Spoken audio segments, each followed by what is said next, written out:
Open Your Eyes is brought to you by the Belize Bank. Our country, your bank.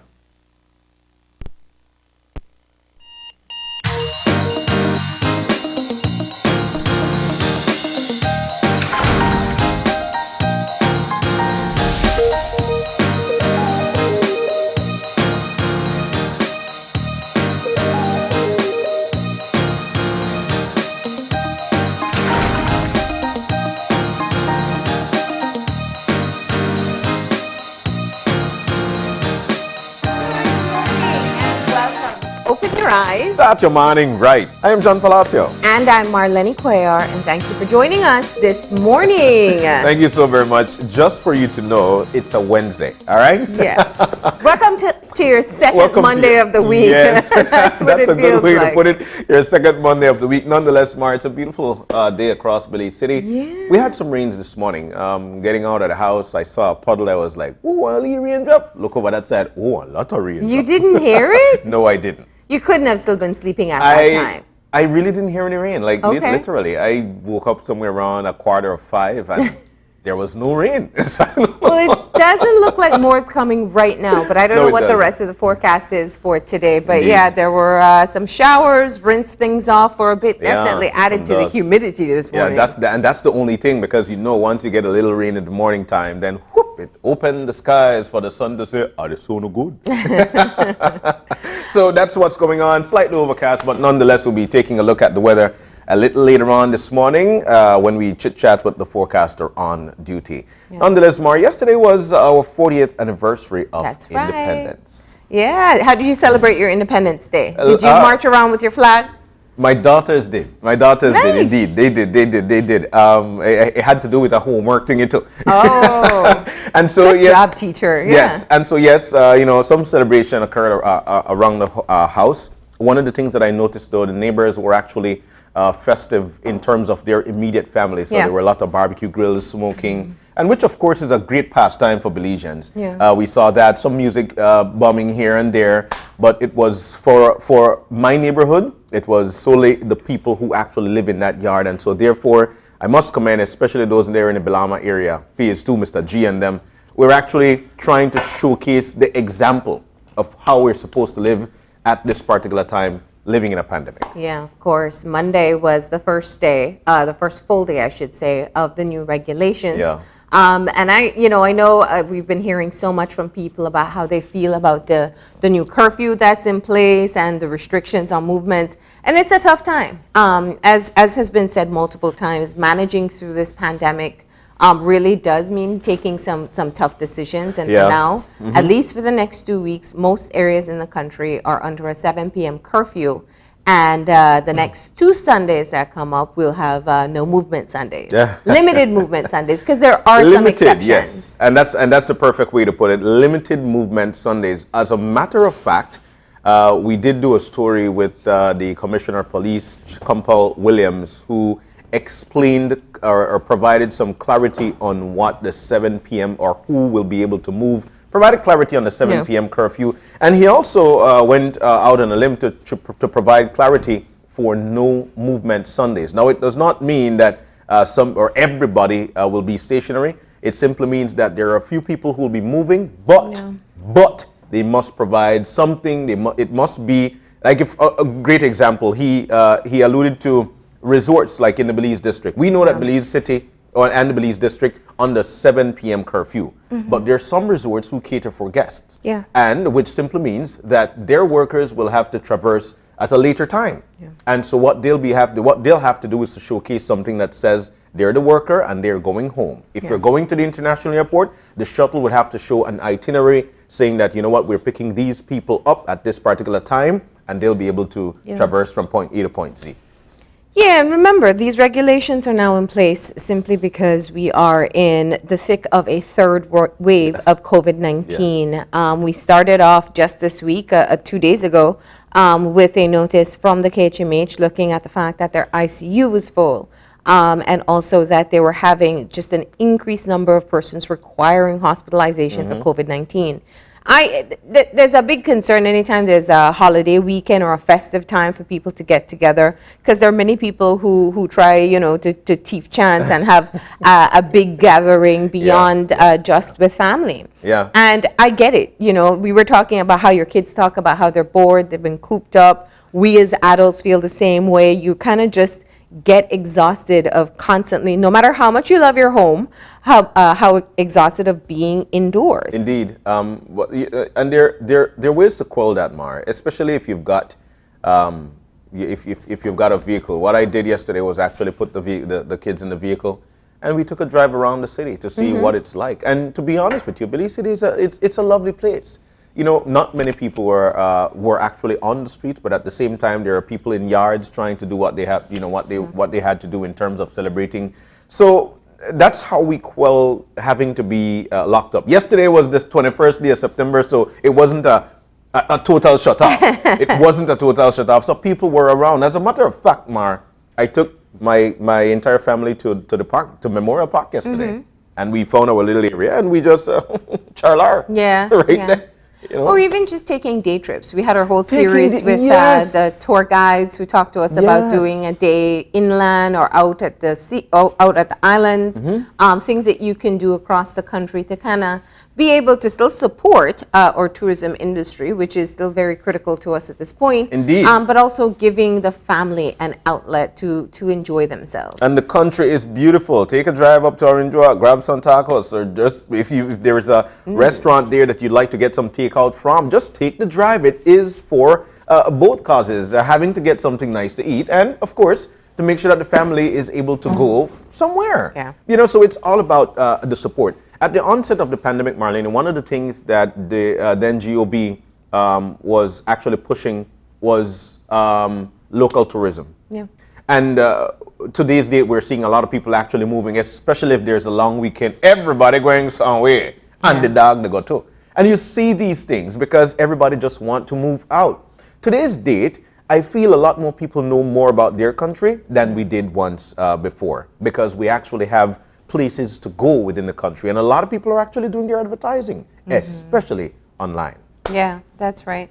So I think that, looking at the situation, we're definitely still monitoring the COVID-19 cases, the number of persons who get reported each day as COVID positive, also those who require hospitalization. We do, of course, continue to encourage you to stay safe in your interactions, whether it's going around to do your day-to-day errands or if it's in the workplace, especially when you come together with friends, which is not advisable at this time. We go back to that bubble thinking like before, who's in your bubble, who's safe in your bubble, and try to stick with that. But of course, the day after Independence Day as well is a day for us to take stock on the Independence Day ceremony, which was held yesterday. In the Garden City of Belmopan, and it seemed like it was a hot day yesterday, as may not say people the fun.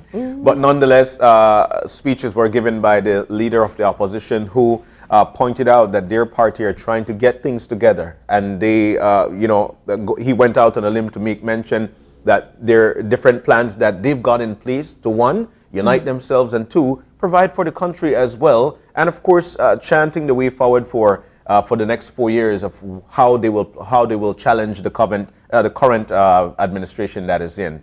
The Prime Minister made mention of a lot of things that's going on, inclusive of the economic recovery, what they've got planned for education. So there are a lot of things that were mentioned yesterday, and of course here on Channel 5, what we'll be doing, dissecting those speeches later on and providing to you what was said in the newscast at 6 o'clock this evening. That's right. We'll have the highlights of those speeches in our newscast at 6.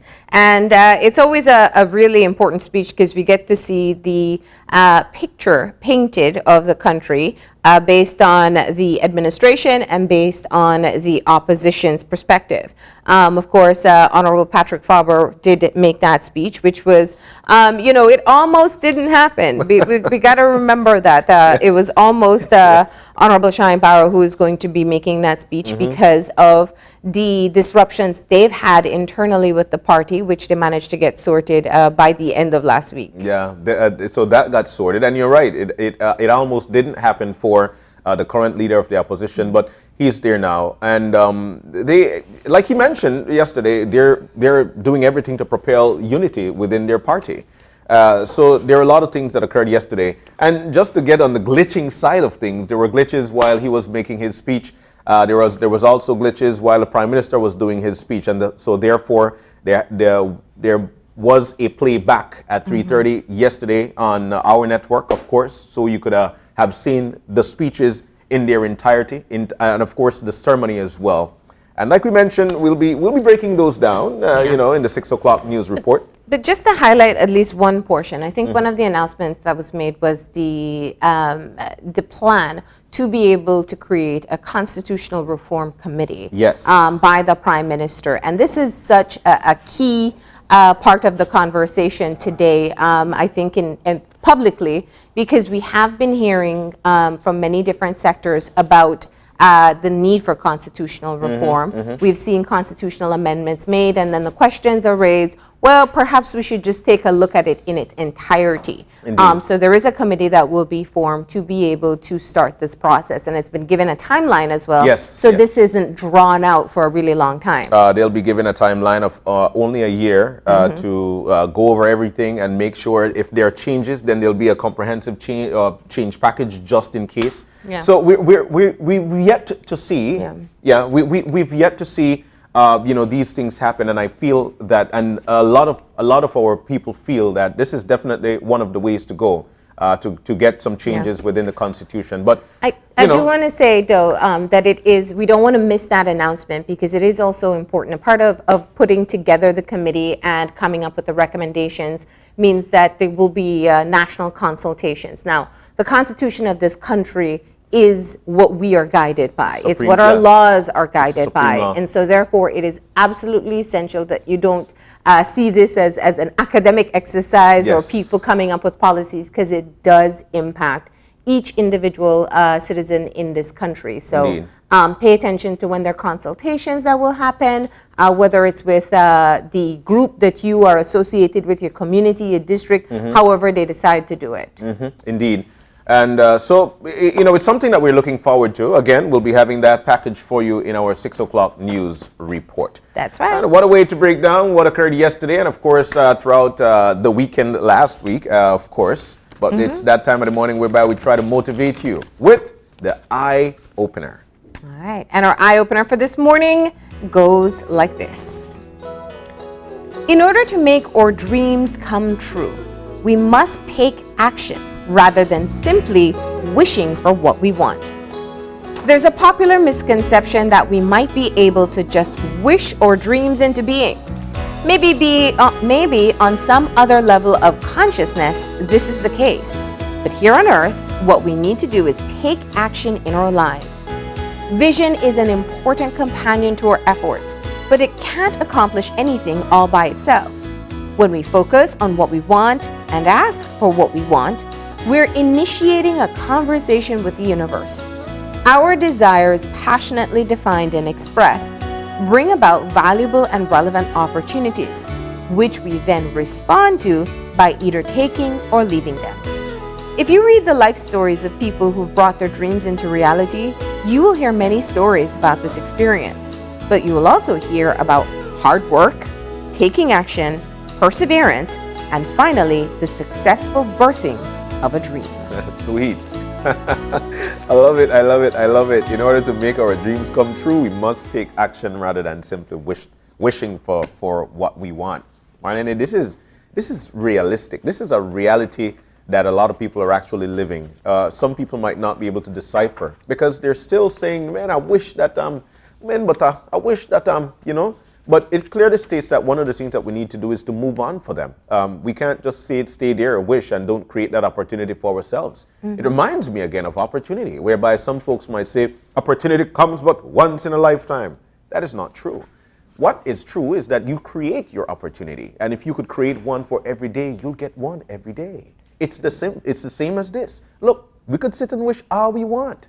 Create the opportunity for your wish to come true. This I reckon with. Absolutely. Whatever dream or goal you have to take action towards it. You have to take action. You have to I think I've create that said it path. on the show before We've because I do said- fundamentally believe it. Yeah. Opportunity is what happens when luck meets preparation. Excellent. And that's summing up right there. In order for us to get there, we must make a road to get there, or a chop out one picado. The simple thing about it, though, is that there must be some action that must be taken for us to get to that spot. That's it right there. And it is that time of the morning we take a look at the weather so you know exactly what to expect today, if it's going to be hot, if it's going to be rainy. I don't foresee us getting a cold front, so even better. That's a fair guess, especially if you've been outside already for today. All right, we're going to go ahead and read the prepared forecast for you this morning. And so the general situation is for a light and relatively moist northeasterly airflow to prevail. And in the 24-hour forecast, it's saying sunny with some cloudy spells today and cloudy at times tonight. A few showers and isolated thunderstorms will occur around the country, increasing especially over inland areas this afternoon and evening. All right, or winds are going to be moving from the north to northeast at 0 to 5 knots. It's going to be So hot. the sea state is going to be slight. That's a calm day ahead. It is a calm day ahead, which simply means that for our high temperatures, 87 degrees Fahrenheit coastal, 89 degrees Fahrenheit inland, and 78 degrees Fahrenheit up in the hills. And this evening's lows will fall as low as 75 degrees Fahrenheit coastal, 70 degrees Fahrenheit inland, and a cool 65 degrees Fahrenheit up in the hills. All right, and the outlook for Thursday and Thursday night is for a few showers or isolated thunderstorms lingering over the area. Sweet. We love to hear that there. But in terms of the advisories, watches, warnings, there are none to look out for, being that we're in the tropical season, the hurricane season. There are a few systems out there, but poses no threat to Belize, which simply means that tropical cyclone formation is not expected within the next 48 hours. All right. All right. So that is our weather update for today. Indeed. Well, it is that time of the morning whereby we tell you exactly what to expect for our show. And for the first segment, Dr. Eck will be in with us. Yes, he'll be in with us. That's none other than Dr. Cecilia Eck. And he'll be discussing why it is important to get your children vaccinated. All right, the second part of our show, the Ministry of Education, along with a representative from MIT, that's the Massachusetts Institute of Technology, very renowned institution there. They're doing a STEAM workshop. And so we're going to find out about who's involved, how you can get involved, and what they hope to come out from it. Indeed. And in the third segment for this morning, we'll be discussing the importance of mental health and what activities are planned to help to highlight the day, because that day is actually coming. All right. So we've got that and more right here on Open Your Eyes. We're about to take that break. When we come back, we'll be visited by none other than a good friend of ours, Dr. Cecilia Eck. Stay with us. We'll be back.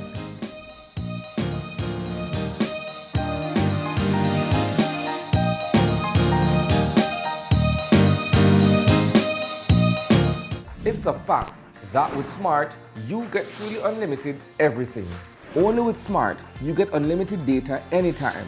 While with the other guy, it's only double data on weekends. With unlimited data every day with Smart, there's no need to wait. So, it's a fact that our unlimited plans beat the competition. Stop being measured and told when to use your data and get unlimited talk, text, and data. Experience the true unlimited plans with Smart. That's a fact. Make the switch and live smart. Good morning, sweetie. It's time for school. Are you a teacher or public sector employee who is thinking of owning your new home? Get the keys to your new home with Belize Bank's all-inclusive mortgage, the best financing option in Belize for your new home purchase or construction. Inclusive of all mortgage-related fees, no down payment, affordable terms, amazingly low interest rates. Visit our nearest branch to speak to one of our financial advisors to discuss how you can be one step closer to owning your new home. Some conditions apply.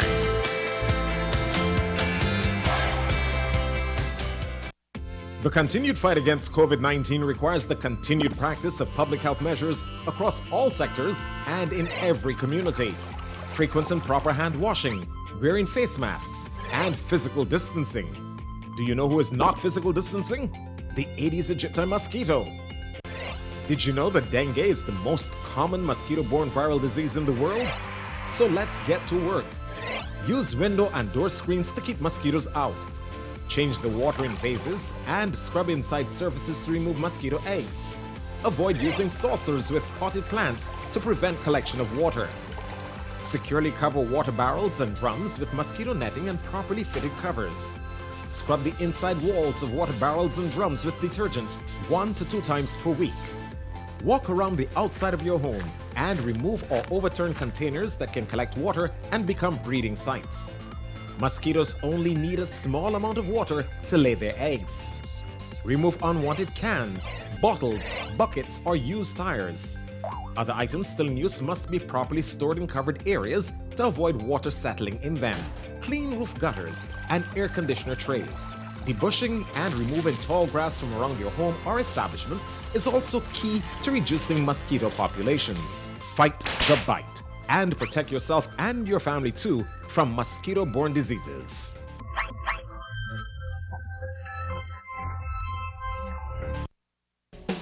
At Belize Diagnostic Center, we offer FDA-approved PCR testing for COVID-19. Get your results as quickly as 1 hour. Don't risk getting exposed to COVID-19 by going elsewhere. We take appointments, or we can come to your home or office using our concierge service with no additional fees. We have 10 locations countrywide. Call or WhatsApp us at 613-TEST. That is 613-8378 to schedule your test today. Whether you're at home, on the road, at work, or at school, if you see news happening or suspect that something might be up, call or text the Channel 5 News Belize tip line at 672-5555. You don't have to give us your name, just give us the tip. That's 672-5555. Call or text us so we can check it out.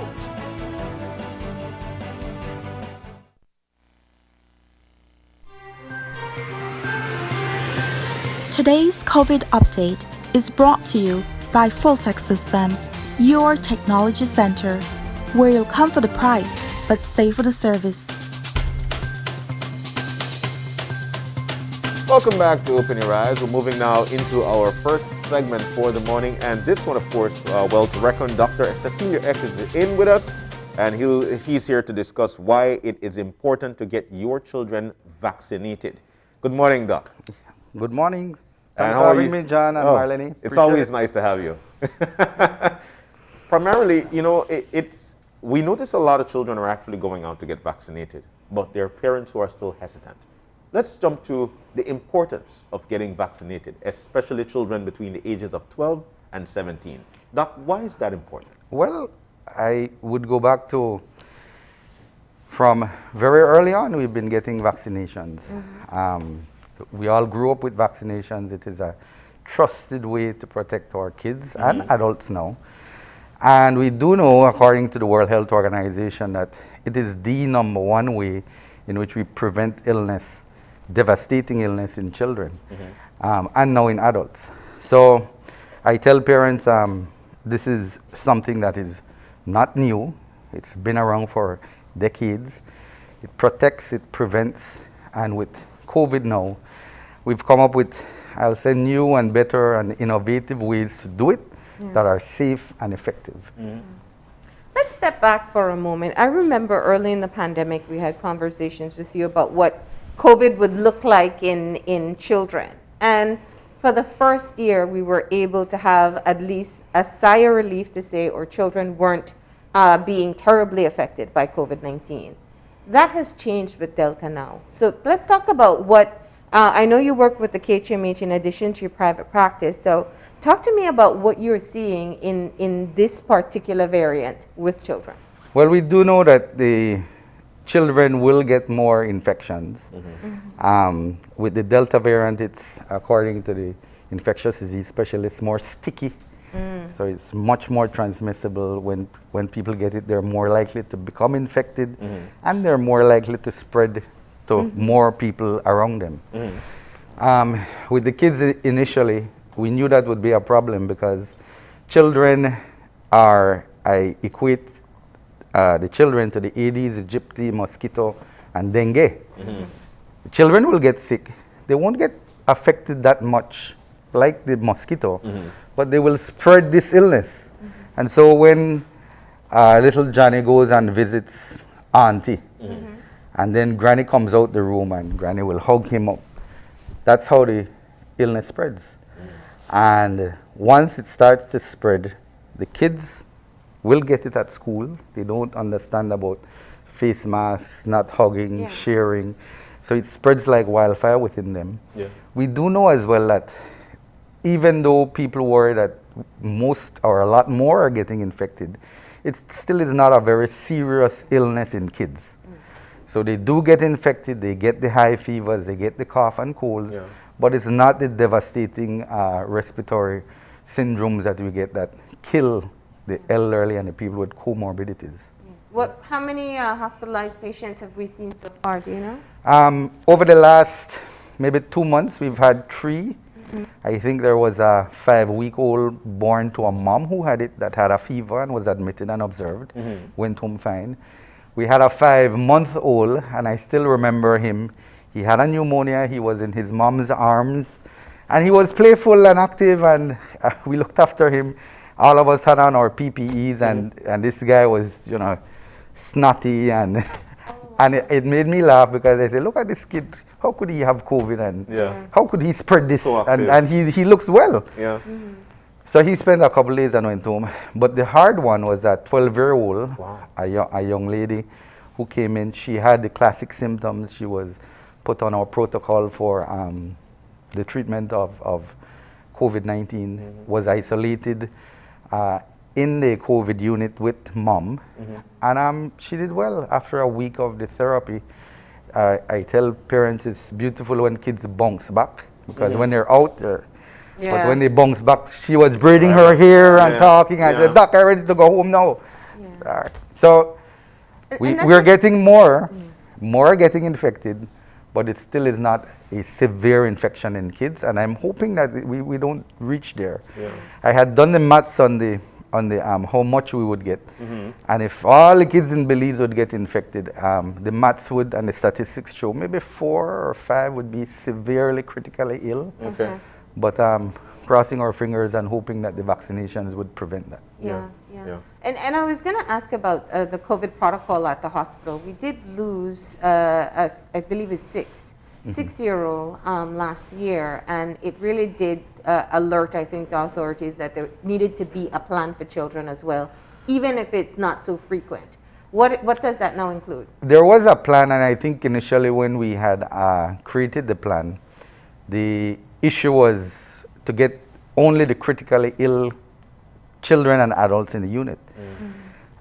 What had happened when I'll say not only us, but the world was ignorant of how bad COVID is or how good it is. There was one isolated area for the child. And I think the thing that still sticks out to people is that once a kid goes into this unit, the parent cannot go in. And that was what changed, in that when we looked at the entire protocol that's written worldwide, we have to change to suit not only the child, but the dyad, the kid and the parent. So that is what changed in the protocol. So now, whenever a child is admitted, the parent stays with them. And whether COVID positive or not. Yep, they have to stay, but all of them are swabbed. And I tell the parents who are admitted in the PUI unit or on our ward, the management is the same. The antibiotics, the care you get, the IV fluids, the medication is the same. It's just where you're treated. So if you're PCR positive, you stay in the COVID unit. If you're negative, you go to the ward. And then if you're in the interim waiting on the results to come back, you stay in the persons on the investigation unit. Another area of concern, and I know it's a mix between your specialty and an OBGYN, but we're looking at maternal cases, pregnant mothers, And as it's been explained, you know, a big challenge in treating pregnant mothers is what kind of medicine they can receive, what kind of treatment they can receive because of the impact on the baby. You said you had a baby that was delivered with COVID-19. Let's talk about what are some of the sensitivities that people have not taken into consideration when a mother passes on COVID-19 to their child. Well, when we were discussing management of it, it feels like maybe a decade ago, but it was just maybe a year and a half ago. There were several permutations and combinations with what would happen if a mom is positive and a baby is negative, or the baby comes out COVID positive, and when they check the mom is negative. How you would you separate the mom from the baby? Is breastfeeding allowed? All of those things were discussed, and there have been instances like that where a COVID positive mom delivers a COVID negative baby, and that baby has to be removed from her, given to a relative, and then mom would express the breast milk and send to treat or to feed the baby until she becomes negative. So many permutations and combinations with how that is done. What we do know going more and more into this pandemic is that pregnancy is a big issue, especially if you have some comorbidity in the pregnancy. And we have had, I think over the last couple months, 4 maternal deaths. Now, if you could remember, a couple of years ago, Belize made headlines because we were at 0. And we were rubbing shoulders with first world countries. Now with COVID, that has gone under the water, and you know, we do know that it's a really, being pregnant with COVID is a bad state. And that's why, to come back to the main issue, all the studies show now that it is effective and it is safe for pregnant moms to get their vaccines and the breastfeeding moms to get their vaccines. So all the docs I know, all the pediatricians, all the obstetricians, their phones have been ringing because the parents come in and ask, "Doc, I'm afraid of my pregnancy, can I get the shot?" And I implore everyone, look at the studies. I tell all parents, don't listen to Dr. Eck. You go and you look it up, go to the reputable sites. All of these guys are bigger than Dr. Eck, and you'll read up and know that it is safe, effective, it will protect you and your baby. The last point I have to make, because I'm a breastfeeding specialist, is that we can't immunize the babies. Those studies should be out by the end of the year for, let's say, 6 months up to 5 years. And because those will come out then, the only way we can protect those newborn babies is for the moms to get vaccinated when they're pregnant, because the antibodies then go through the placenta and protect that baby. Or 2, after the babies have come out, are breastfeeding, and mom gets the shot, she produces those antibodies, and that natural immunity then goes across to the baby and protects him or her. So we can protect them through the mom, and it makes sense. But in terms of of pediatrics, and we're talking here young children, and then again, it is safe now for 12-year-old to 17-year-old get vaccinated, which of course comes in the form of the Pfizer vaccine. Tell us about this vaccine and why it's safe for these children. Well, everybody is worrying about safety, but I tell the people when they ask me about it, the way we do everything now has changed over the last couple of years. So the way, for example, a bicycle was made 30 years ago is completely different from the way a bicycle is made today. Fun too. Or your pretty shoes, or your pretty blouse, Marlene. So it makes no sense when people come and say, "Oh, it's a new thing, I'm worried about that." No, it will change, it has to change. It means that we're getting better at what we're doing. All the vaccines are effective. They've gone through all the clinical trials. The beauty with it, it's again not Dr. Eck going through all of these. There is a panel that does it. The World Health Organization, the CDC, and locally in our region it would be the FDA in the US that we would follow. But in Belize we have our own little group that's accredited by the our Ministry of Health that reviews these documents and see which ones are best for us.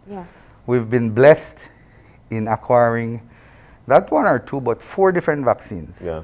And we've gotten the one that is approved worldwide, the first one by the FDA, which is Pfizer. And then later on, we found out that Pfizer is approved for children between 11 and 17. Yeah. And so we started this campaign maybe a couple months ago. Yeah. And it has been, I'll say, semi-successful. We were discussing this Yeah. off air. I think the studies show we have in that age group maybe between 50 and 60,000 kids. Where we're at right now in that age group is about 18, 20,000. Yeah. So I tell people we're at maybe 30, 40% coverage. Yeah. But we need more, and we need Definitely. more before we can open up safely the high schools and in that age group. Yeah. So I wanna ask 2 questions. Just one, looking at the level of interest you found from parents asking for information from their pediatrician. Let's start with that one. Well, it's a trick question. We're few and far in between. I think the last time I counted out, the pediatricians were 14 Yeah. for the whole country. Wow. And so when I ask my colleagues, our phones have been ringing off the hook. The What are the concerns they have? They usually would ask, should I get this one? Should I fly up this was before it was available in Belize. Should I fly up my kid to Miami and get the shot or not? And all of us would tell them, yes, go and get it if it's available, if you can afford it.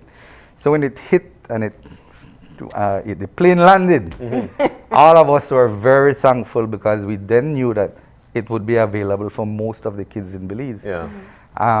I joked that my daughter, Rianne, found out about the shot while I was at work. Wow. And she said, Dad, they've opened up the gym on a Saturday and they're offering the shot. Yeah. So we closed up early. I went to get her and we went to the gym and she got her shot. Yeah. But that's the beauty with social media now. Yeah. Meaning that it spreads everybody news. So the people who are in the know Yeah. and are plugged in will get the opportunities that you spoke about Yeah. earlier. Yeah. It makes sense. We need to protect our kids and it is effective. And I'd like. Oh, you said you had one more. Yeah, but I just wanted to go back to the vaccination coverage for our country. Belize has always had a very good record when it comes to vaccinating our children. Yes, yes. And a model that already exists. Is that perhaps, what are your thoughts on using the community nurses? I mean, we know them, they used to go to school and say, this one needs to get the booster. Or they go knock on the door after a delivery's been registered and make sure that all vaccinations are up to date with the baby. Should we, in fact, move towards that? Public health has been in the past, again, one of the arms of the Ministry of Health, especially in Belize, that's been very, very effective. I explained to parents that even if you don't come to our offices and get your shots, the clinics out there will track you, they will knock on your door, and our rates for the regular immunizations that's accepted worldwide over the last 10, 15, 20 years have bordered 95 to 98% Wow. coverage. There are some groups in Belize that have been hesitant in taking shots, even prior to COVID. But even when one of their in that community becomes ill, then they take the shot. So our coverage has been very, very, very well done. I do know that when the vaccines came out, or when we knew that that would be the light at the end of this dark, dreary tunnel, that in Belize we would have a little jump start because our public health system is so well oiled. It's a well-oiled machinery. They know how to do it. It's been done before. I think the big difference is that it's well-oiled and it's ready to go for kids. But for the adults, it's a completely different story. Yeah. And everybody is finding an excuse why they can't get it or why they shouldn't get it. And I explain to everybody who comes in, maybe the questions should not be, this person is just simple. How you so educated and he's simple. Get your shot and live, man. It can't be that. It has to be one. Why are you hesitant? Yes. Tell me why, and then we go through that. I mean, to me it might be something that's very basic, but to them it's something that needs to be acknowledged and dealt with. And that's part of the experience that I wanted to tap into with you. We talked about our stellar vaccination coverage, which has been as high as 98% in our recent past too. But those are for mandatory vaccinations. Children need these vaccinations to get into school. We have the example of recently introduced vaccinations, flu shots and the HPV vaccine, which the tactic used had to be different. So my question is, based on your experience, introducing a new vaccine to a population for children, or of the children population, what are some of the ways that you found effective in being able to help parents make that decision? The problem we've had with it, that's an excellent question, is that we're a victim of our own success. I've never seen polio in my lifetime. I've never treated a patient with polio in my life. I've been doing pediatrics for 25, 30 years, never seen it. I've never seen diphtheria. I've treated 2 kids for tetanus who died at KHMH, and they were in the community that does not take the shots. And after their kids died, then the whole community started to take the shots. So that's the problem we have. Some of the forgotten illnesses we have excellent coverage for, and that's why they've become forgotten. With the novel ones that come in, I do know when chickenpox vaccine came out, nobody in Belize and say you get your chickenpox and you put on your calamine lotion and after 2 weeks, 2 weeks holiday, you do your homework and you go back to school. That has changed with your vaccine now. You don't need to get chickenpox if you don't want to get it.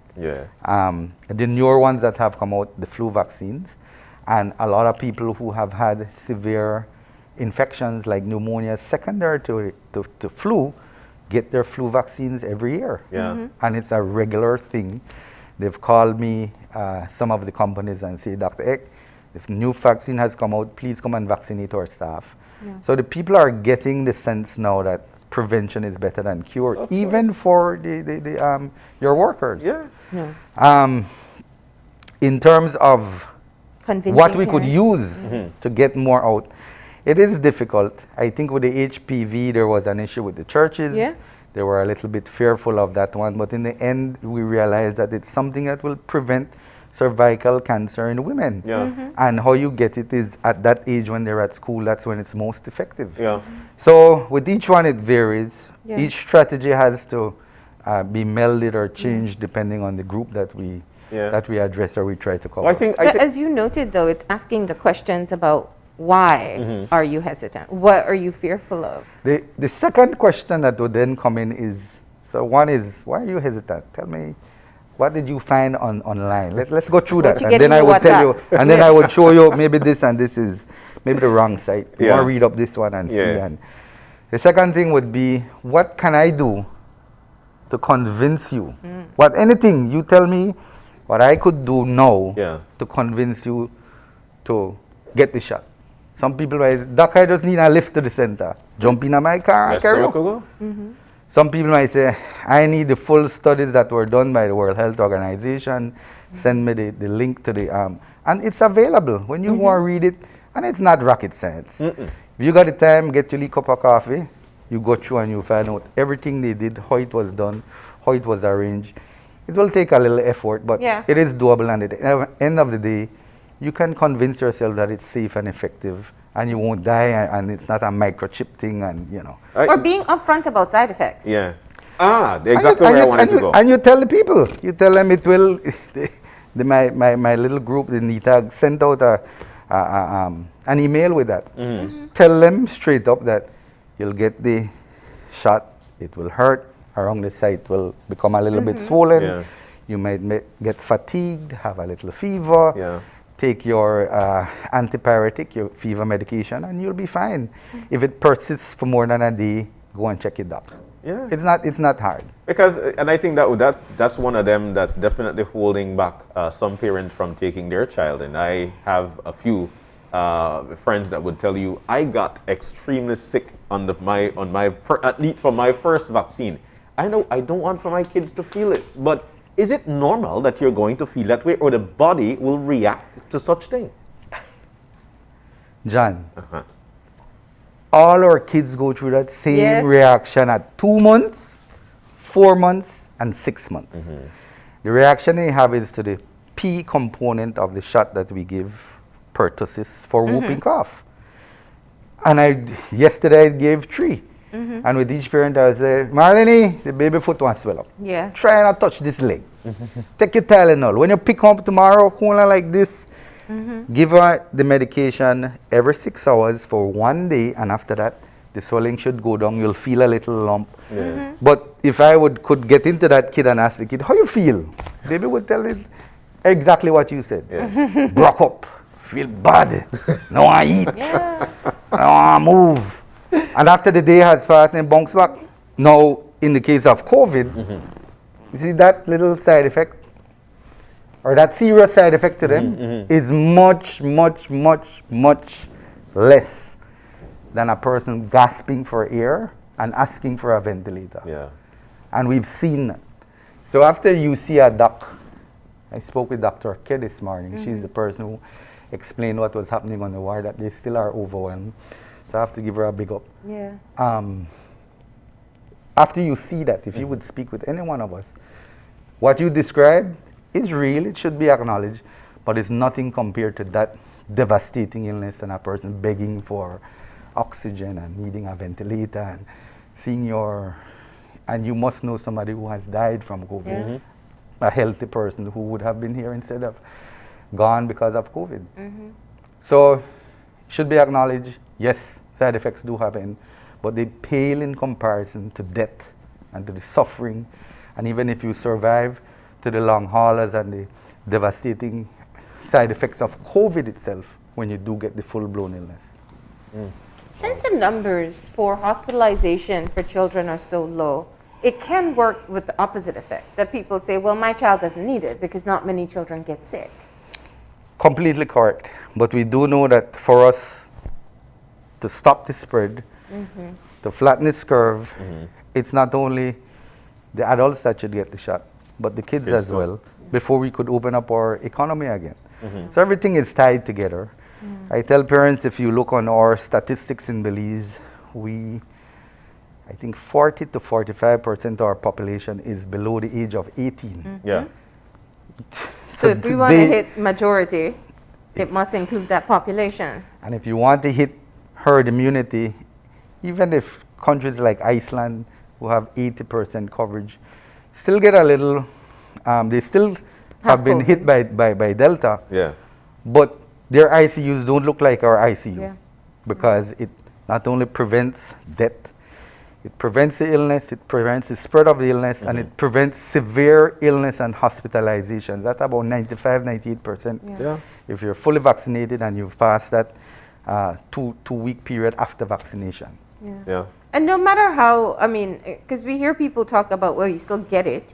And we know of individual cases of breakthroughs where people get symptoms or require hospitalizations, but they're rare. And the numbers clearly showed that those who are hospitalized are majority unvaccinated or not fully vaccinated. Let me come back to another question here, because if anybody has had experience with what people call anti-vaxxers, but they're people who are completely against all vaccinations, and they're people who are hesitant about this vaccine. But you have seen and discussed this with this population for a long time, long before COVID-19. What's your thoughts on your experience in communicating and helping them to understand more the benefits of vaccine? Well, I take it one by one, a one-on-one basis.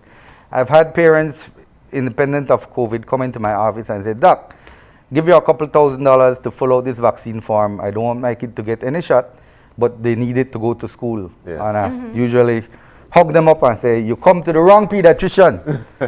I really do believe in vaccines, and maybe you need to go and see somebody else. I won't do anything that will expose your baby to harm, and in not getting the vaccines, that is what I would be doing to your kids. So sorry. Agree to disagree. And those are the anti-vaxxers. There are some those people are the real anti-vaxxers who look on you and say, I'm not getting it. I don't care what you bring. You could bring anything. You could bring, and I will not do it. That's cool. Agree to disagree. I tell people, if you run into that wall over and over, after a while, you only hurt yourself. All right. But the second ones are the ones that we need to get. These are the people who have real issues. They worry about the side effects. They worry about how the studies were done, how it came about so early, how it was transported. They have issues because of the websites that they go to and the algorithm that if you click on a website that talks about microchip, 15 more will come about, different microchips that are used in Africa, Asia and all of that. And so they fear this thing. And if you sit with them and explain to them and deal with each one of their fears, either real or imagined, and slowly dilute each one, those are the hesitant ones that eventually will agree and will say, you know what, doc, and I'm still hesitant, but I'm less hesitant now to get it. And eventually they become convinced that it makes sense. Because they've already benefited from vaccine. Their children would have had the first dose. All of us. Like every So when people come and say, I'm not doing it, I said, show me your vaccine card. How could you not agree to this? And it's more so because they're afraid of this injection. But I always say that if you go and you get, dig from a nail, you have to get a tetanus shot. And you're not going to hesitate. I said, doc, give me that tetanus shot one time. So there's so many things that people need to know and understand so that the thing is safe, man. It's there. We've got it across the country. So we have a couple questions coming in. One is asking about whether children with allergies can get the vaccine. Yes, they can. Yeah, any type of allergy. Any type. Insect, even if it is severe, what is recommended then is that you get the shot at a hospital so that in case there is any reaction, you have the medical expertise available to help. And it's like people would argue, but has a severe allergy to bee stings. I say, well, the next time you get a bee around you to sting you, make sure you're close to a hospital. So there is a risk, pretty low, and it's not a contraindication. So I tell parents to go and get it. The people with hives, people with asthma, the people who are allergic to the insect bites. And there's also one about the doses, double dose. Is it a double dose? No, we're talking about that, the Pfizer vaccine that is being given to the 12 to 17-year-old. Is it a double dose? That's a wonderful question. The reason it's wonderful is because with each one of these vaccines and the way it's developed is that they go through all the different trials. The trials, at the end of it, not only determine safety and efficacy, but also the dosage that works best. And there is a pretty study, if you could look back, where they had given a double dose. I think it was Moderna or AstraZeneca. And this concomitant study going at the same time, they gave a smaller dose. And they found the kids, or in the group, the adults who got the smaller dose, had a more robust antibody production than the ones with the bigger dose.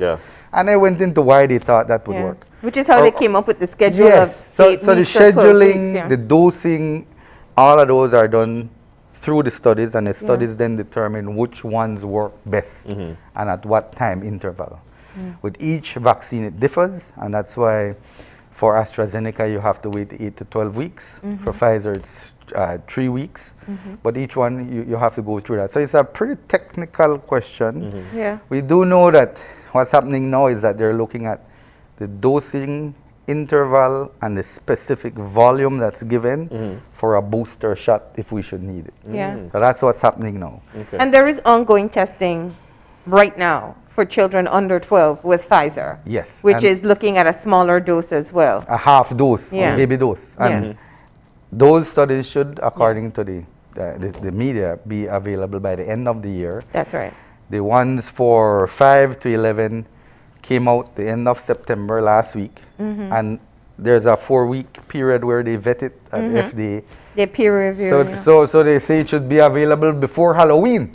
And I think that's that's what they look at, arranging it with some holiday. But it makes sense. If that is approved, if they vetted it and everything comes out kosher, then it's time for us to get it.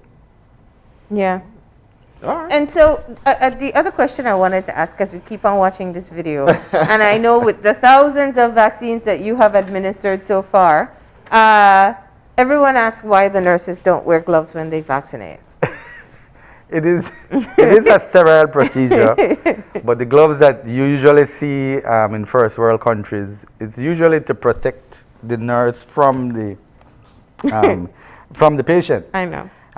But yes, you should wear gloves, but it's not It's not taking of blood. It's pushing in something. As long as you sterilize that area and you do it the proper way and you take up the medication without touching the valve, you should be fine.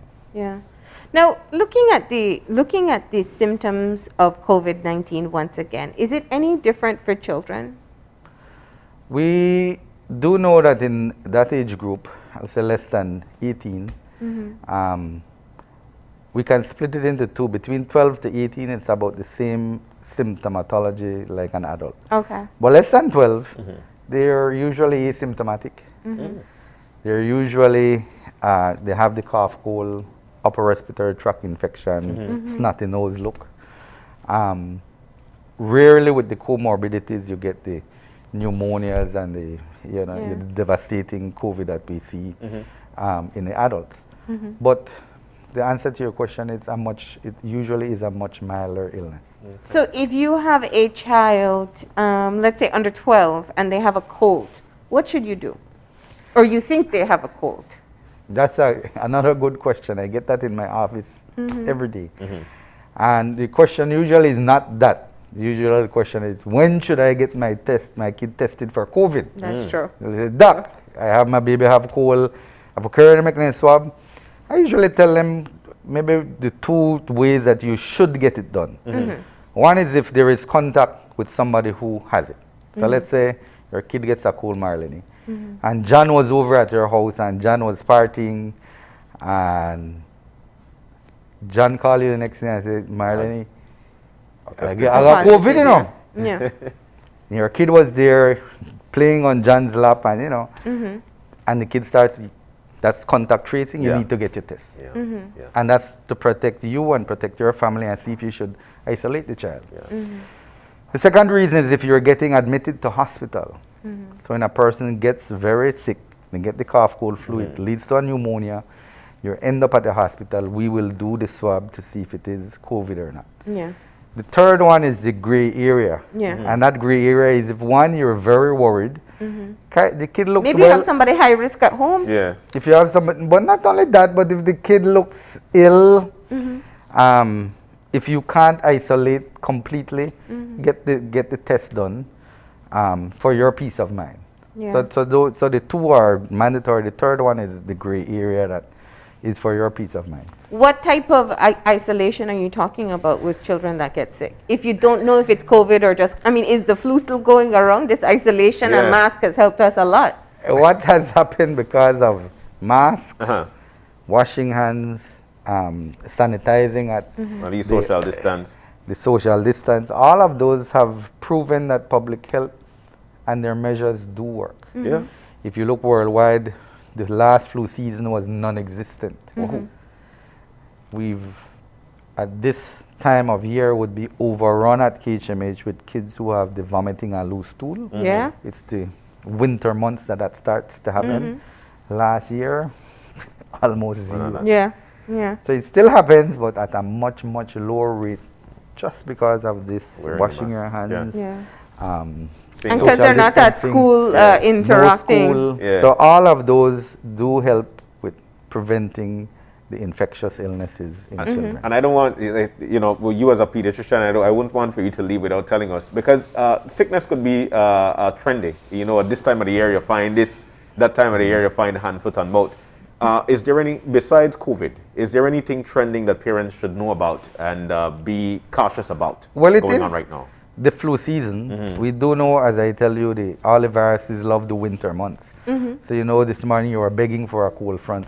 Along with the cold front, when the temperature dips, those viruses usually start to come up.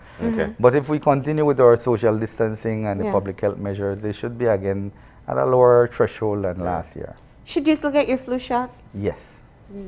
All day, all night. Get your shots. Get your shots. Now, what's your beyond just talking about children, which I know is your area of specialty, just as a physician and in interacting with the public, what's your advice to them with what we're seeing with COVID-19?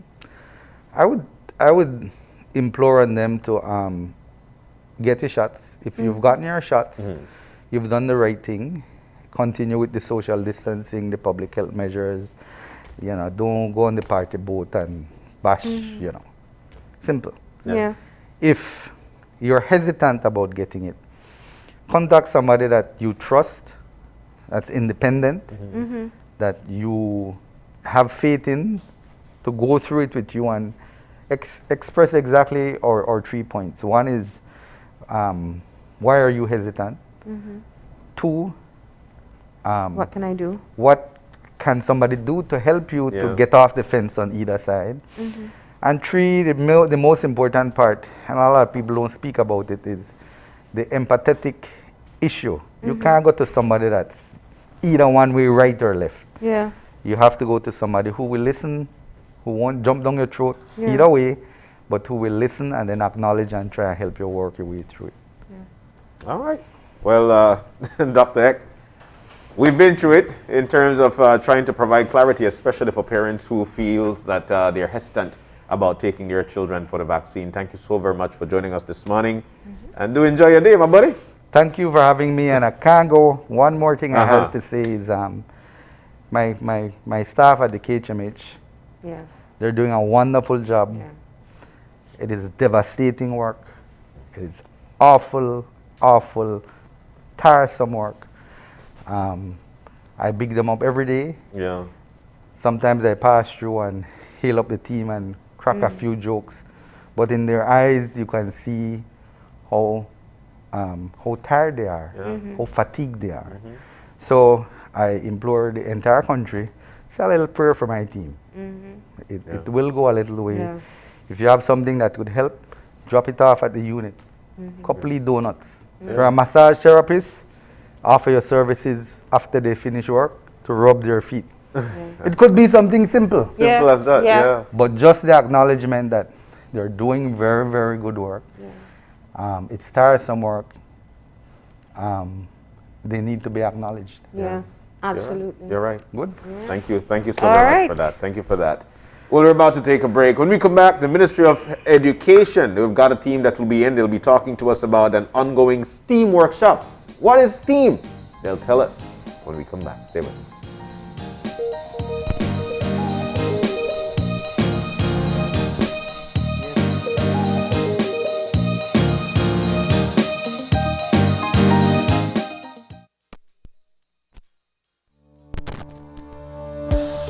Working off-site doesn't mean you have to be off your game. Studies have shown that simply adding a keyboard and mouse to your laptop increases productivity by 26%. Add a monitor and you'll be 35% more productive. At Fulltech Systems, we have what you need to enhance your remote work or e-learning experience.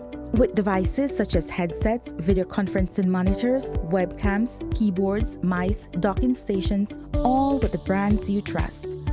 Keep connected with collaboration tools like Microsoft 365 Suite and Kaspersky and perform efficiently no matter where you are.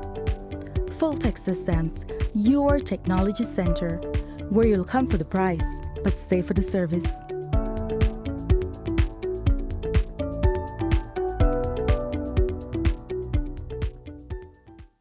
Hello, welcome to Samsung's awesome experience right here in Belize. Come check it out. Not sure which Samsung Galaxy A series is right for you? Touch, play, and learn about your device before you buy.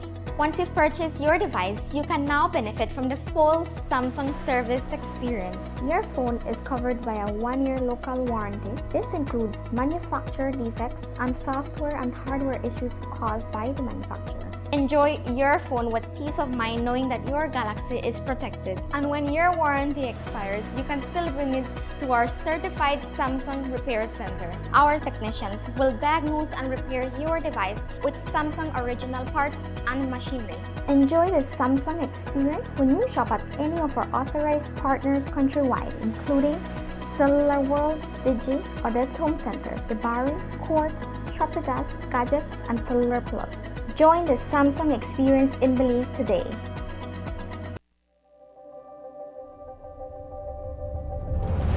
Bringing people together has always been Smart's mission and passion.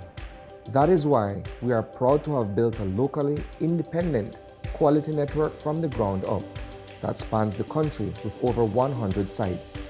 We continue to add more affordable mobile data packages, broadband speeds, and voice services to meet your personal and business needs. Smart has set the standard of true competition with the most competitive prices on all services offered. We invite and welcome you to join the Smart family, where the value for your dollar matters. Smart will continue bringing new technologies, more affordable prices, network expansions, and people together. Smart, bringing people together. Whether you're at home, on the road, at work, or at school, if you see news happening or suspect that something might be up, call or text the Channel 5 News Belize tip line at 672-5555. You don't have to give us your name, just give us the tip. That's 672-5555. Call or text us so we can check it out. And we'll be back in a few, so stay tuned. Thanks, Jen. Hey there, we know you have to head out to work shortly, but don't forget that you can stay tuned by watching us on our Facebook live stream. Find us at Open Your Eyes BC, and you can continue watching there. You can also download Facebook Watch on your streaming device, and you can watch at your own convenience. And for all the behind-the-scenes fun, follow us on Instagram at OYE Belize. So, find us and follow us today.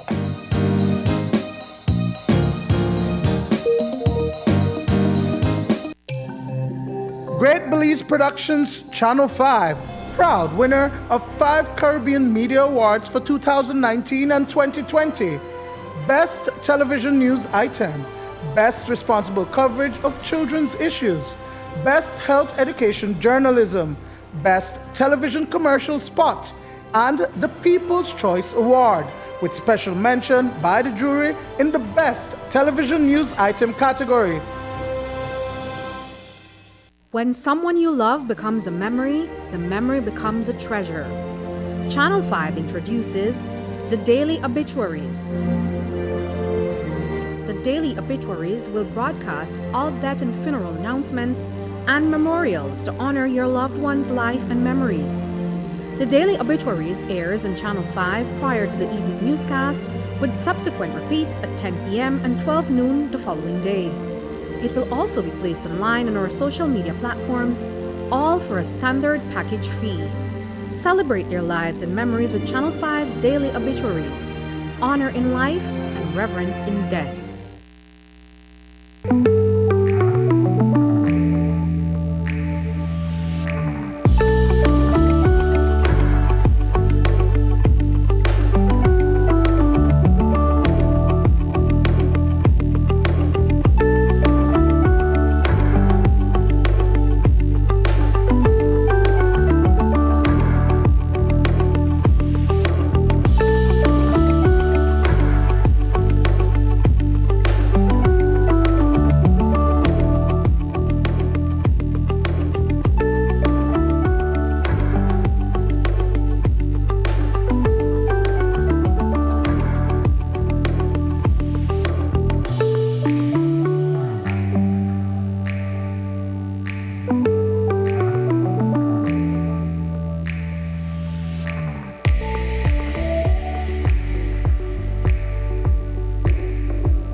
Been drinking all night. Feeling so high. Better not drive. Won't even try. Been drinking all night. Feeling so high. Better not drive. Ain't gonna try. Been drinking all night. Feeling so high. Better not drive. Ain't gonna try. If you're drinking and driving, I'm not going with ya. If you're drinking and driving, I'm not going with ya. People die every day, I'm not going with ya. I'ma find my own way, I'm not going with ya. It's okay, I'll wait. Even good people make mistakes. I don't wanna realize when it's too late. Drinking and driving is never safe. If you're drinking and driving, I'm not going with ya. If you're drinking and driving, I'm not going with ya. Been drinking all night, feeling so high. Better not drive, ain't gonna try. Been drinking all night, feeling so high. Better not drive, ain't gonna try.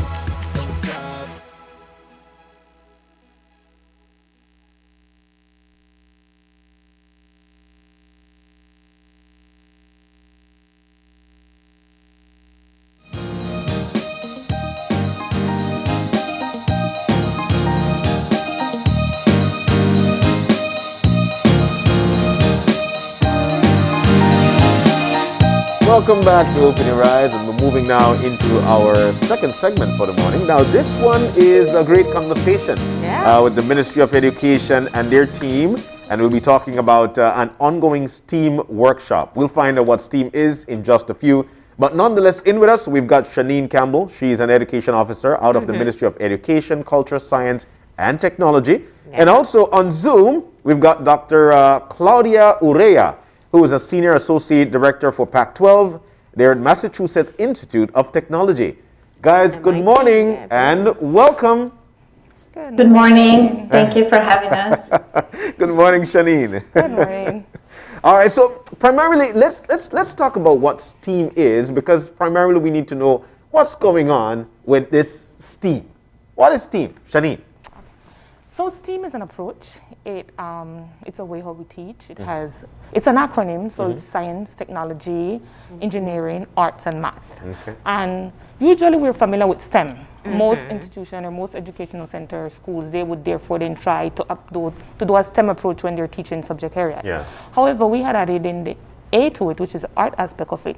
And this approach then incorporates this approach into different subject areas. Yeah. So when you're teaching science and math and those, then you teach it with an inquiry base so that students get the hands-on aspect of understanding to solve problems. All right, so let's elaborate more on this workshop that's ongoing. And then I'll turn that to Claudia for you. Okay, Claudia. So, Dr. Claudia, Yeah. let me ask another question. Let's talk about the basis for this partnership here. MIT is world-renowned as such a prestigious institution. How do you find partners in Belize to work with, and what's the objective here?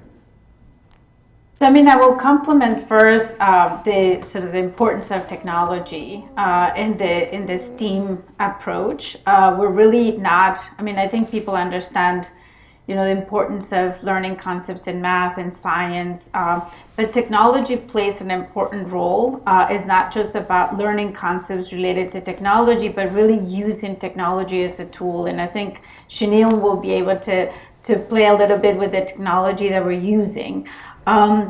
In terms of our partnership, we've been collaborating with the ministry now for a couple of years and thinking about STEM and STEAM and what it means for the country and why it's important and how to bring these approaches to education to better prepare individuals with the skills to succeed in an increasingly complex and changing world. And I think we've seen it in the last year and a half with COVID. It really is about individuals, but also about the country and how to sustain our economy. So we feel privileged to be in this partnership and to bring our talent and our skills in collaboration with the ministry. So it is really important for us to not just come as a foreigners, but really have the partnership of the ministry and the schools. Now, very often when STEAM workshops or robotic workshops take place, they're looking at working directly with children. But the different approach here is equipping teachers with the skills that are necessary. Can you expand on that? So I think there are several goals for us to really be working with teachers. I think one is we want teachers to have the opportunity to learn as learners. So that's what has happened in these workshops that we have been conducting in the country. It's also our hope is to put the teachers in a very, very concrete STEM or STEAM experience for them to be able to reflect on why it's important, what are the sort of topics that it relates to in terms of skills, but also in terms of knowledge, in terms of relevant curriculum for the country. So without that concrete experience, it will be really hard for the teachers to be able to reflect on all of these important aspects of bringing that approach to learn to the school. So teachers are learners. They have done wonderful in these workshops, and their reflections in terms of their experience, but also in terms of what it takes to bring this to schools is the inputs that we're trying to gather as we work with them in these activities. So two things on that. One, let's just look at what we know about the importance of having younger children get introduced to coding within their education system. Let's start with that one. I mean, as I mentioned before, technology for us in the sort of approach to STEAM is an important component. We have, worlds,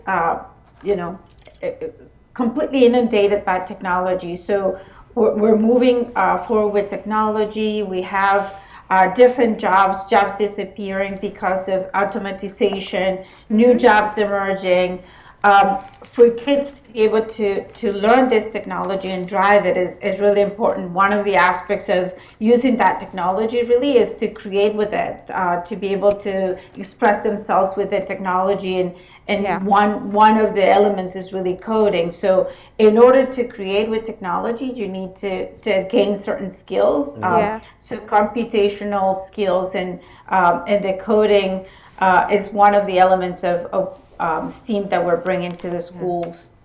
And what is it like, on that same note, introducing coding to teachers who have varying level of exposure to technology?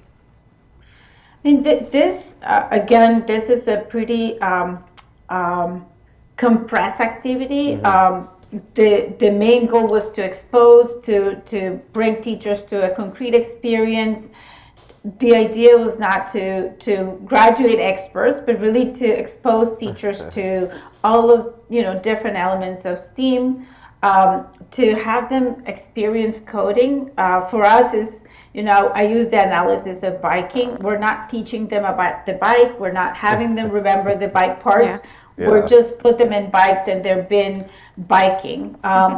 As biking, it takes time for you to become an expert. And there are different ways for you to be able to learn those skills. So same analogy we're using with coding, we really expose teachers to a technology that is really easy to use. Really quickly they were able to prototype and create small projects to really program something around ideas of, that could become part of the curriculum that we bring to Belize. So it takes time, it takes practice, but really what we brought is this sentiment of it is available. You don't need to have particular skills. You don't need to be in engineering, but what we're bringing here is a technology that they could feel comfortable with using, but in the future also introducing to their students. Well, I'm so glad that you provide some clarity there, Dr. Claudia, simply because people feel that they need a lot of stuff to try and get into technology. Yeah. But at the same time now, we've got Shanine in with us, and she's got her kids. Yes. Yeah, whizzing she's been up doctoring up some these, stuff here. So Shanine, let's get into what you've got here, and how was the workshop going for you primarily? Well, the workshop was teachers were quite excited. They all participated. From the pictures, you can see how much they played a role in it, understanding it and all that. So they used what we call it's an inventor kit. Yes, and so we name it the STEAM activity kit. And so it has several parts in it, several bits that very important when teachers are supposed to do their little activities. The main thing that we taught them is how to code. So I'm going to show you how we do some coding. Okay. If you notice from our pictures, teachers actually got so excited that they created some certain things that runs on wheels. Sweet. Yes, and then they had the fans running and all that because they have motors that are present in the kit. So you have several different parts, all types of wires and things like that. I wouldn't even know what to do with this. Well, you see, that comes with this part. This is a breadboard, and so and then you have a guide. So you can follow the guide. It's easy. Yeah. You can get a kit, you can follow the guide, and you can create your code and all that. But while we need to create this code, you need a computer with internet. Yes, a laptop and a phone can work. And if you're using a laptop and a phone, then you're going to use the Bluetooth aspect of that. In the event you're not using a laptop and a phone like I am here, you're going to use a computer. And so it requires internet access. So after I get my computer started, this here is called a microbit, and this is a mini computer, and this is quite important because this stores information. So whenever I plug it onto my computer using a normal USB, it comes in a kit, by the way. So I plug it onto my computer I connect it by plugging it in, and then I connect it, and then it automatically registers into the computer, and you'll see something like your USB plugs in. It's not a USB, but that same information pops up. The command for that, all right?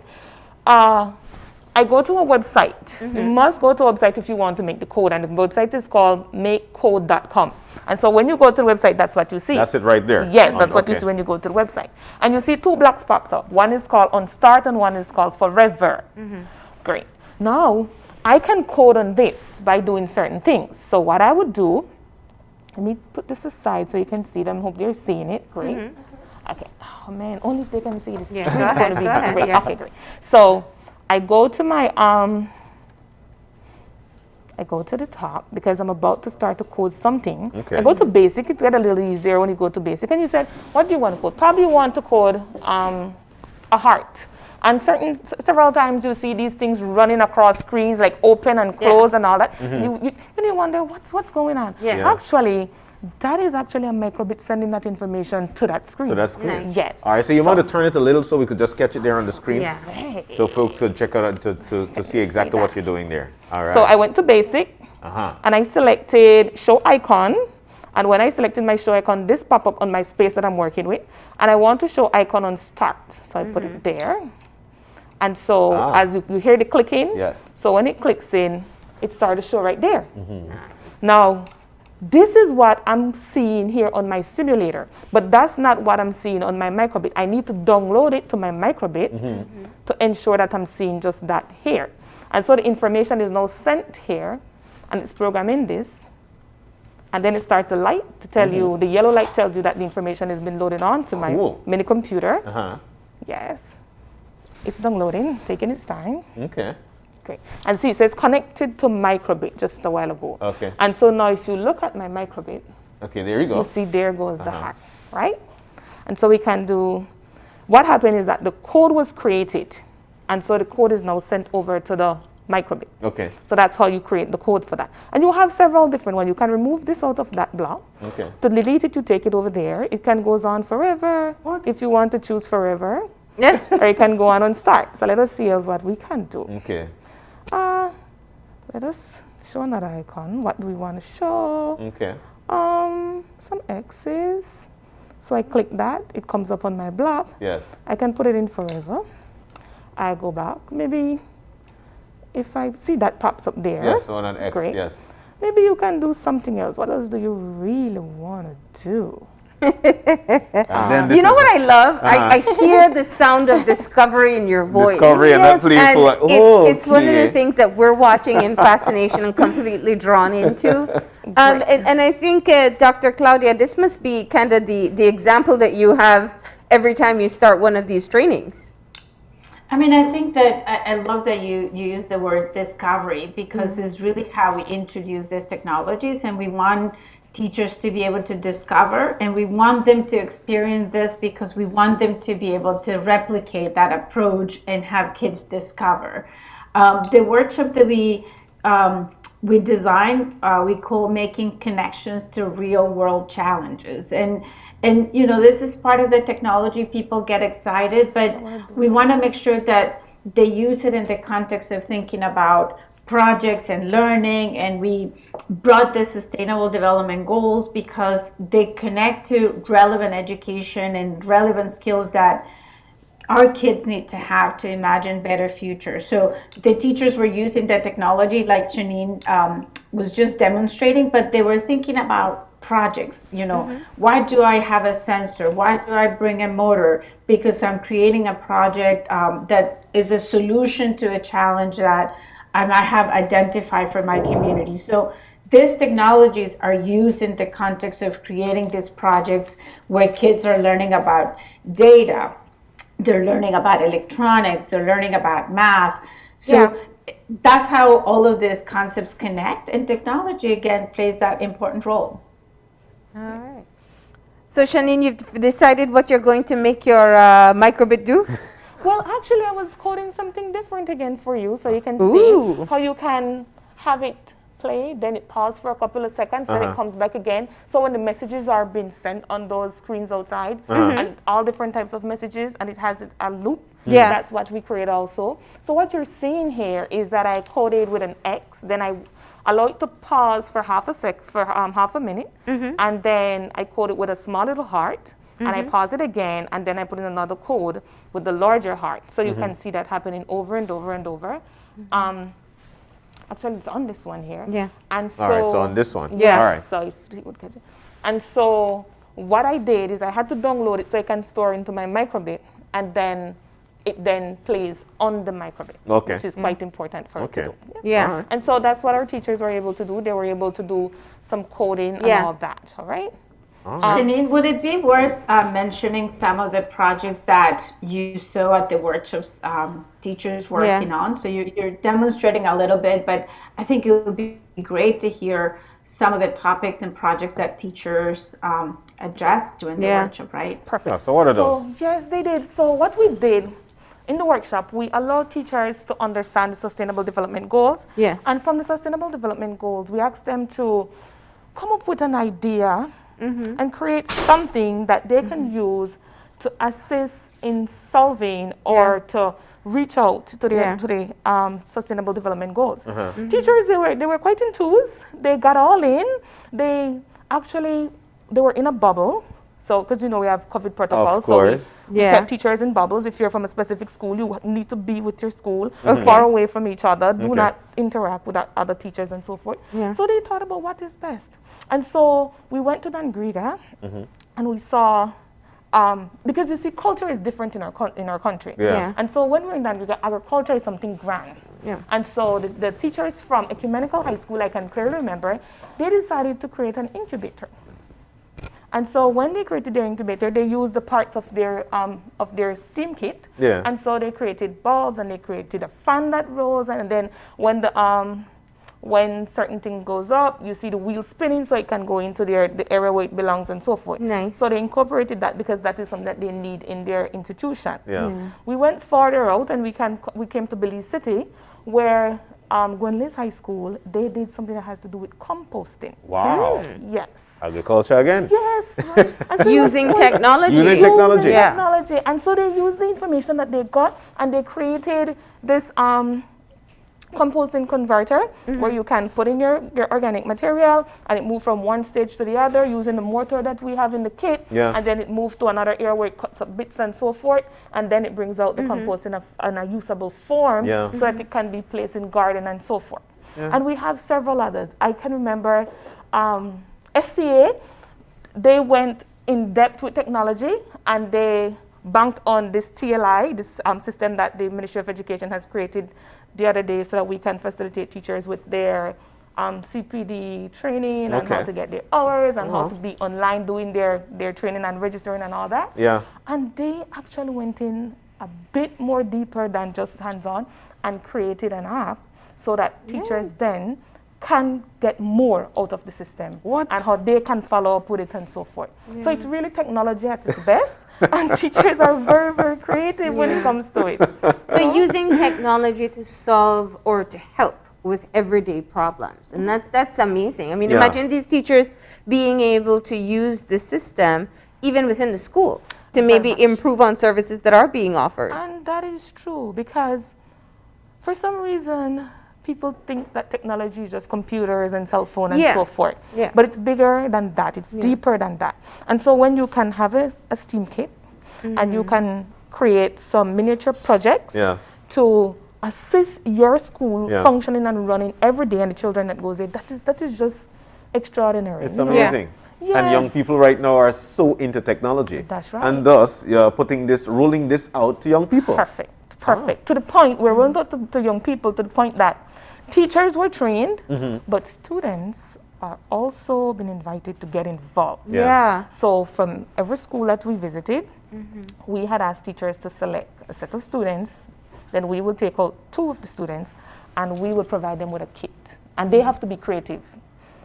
Yes, we're going to have some online virtual activity for them to understand what the kit is about, what you do with it, but the creativity comes from them. So it's their idea to create whatever they want after we have explained to them what it's really about.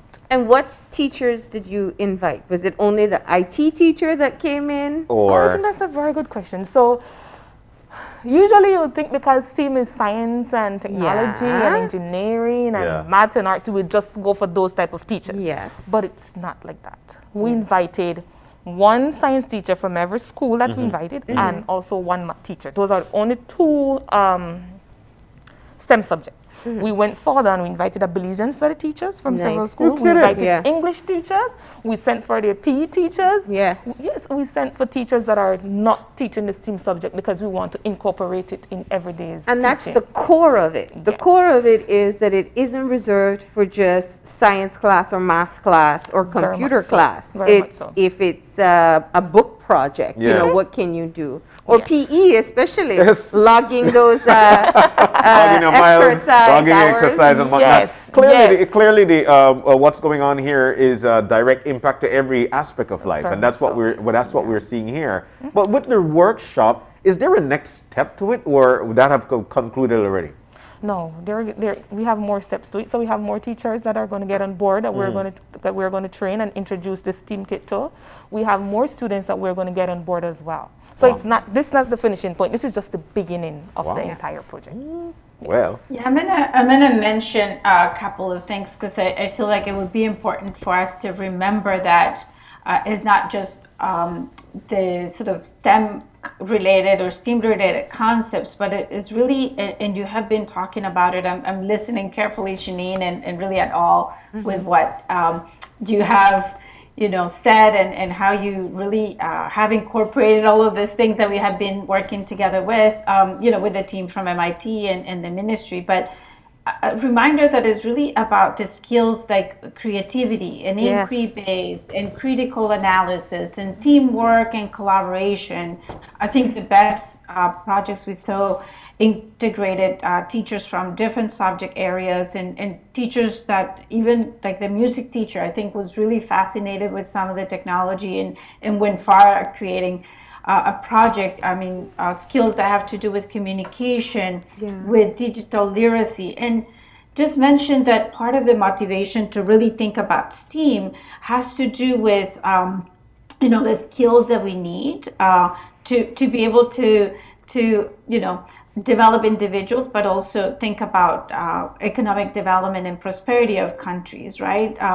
So participation of individuals in careers that are associated with STEM are critical for a country. And I think participation of women, there's an analysis that the Chamber of Commerce did that is really important for us as an input, right? In terms of thinking about female participation in these careers, in terms of skills development, like the ones I mentioned, and different, jobs that are very in sectors that are really important for the country, and how prepare are those individuals to work on those jobs, and what are the jobs that are coming. So I feel like it's not just the excitement about the projects, but really, the future that is ahead of us when we think about introducing these ideas and preparing our kids for to create better futures.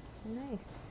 All right. Well, very interesting, and I'm sure that everybody who are taking part in this will definitely grasp, and will be moving forward as soon as possible with full steam. On these packages. Full steam ahead. Full steam ahead. I love that. Yeah. We're so grateful that you guys have joined us this morning, learning a lot on exactly what's going on and how it impacts lives in every aspect. So Dr. Claudia Urrea and Shanine Campbell, we want to thank you guys so very much for joining us this morning. Thank you. Thank you. Thank you for having us. Thank you for having us. All right. We're about to take a break. When we come back, World Mental Health Day is celebrated on Sunday, October 10th. But we've got a conversation on that. What is the importance of mental health and what will be celebrated on that particular day? Stay with us. We'll be back.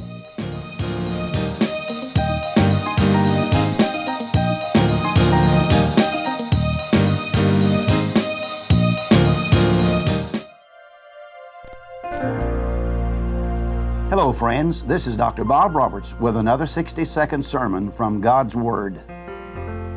The Bible says, "Ye are the light of the world. A city that is set on a hill cannot be hid. Neither do men light a candle and put it under a bushel, but on a candlestick, and it giveth light unto all that are in the house.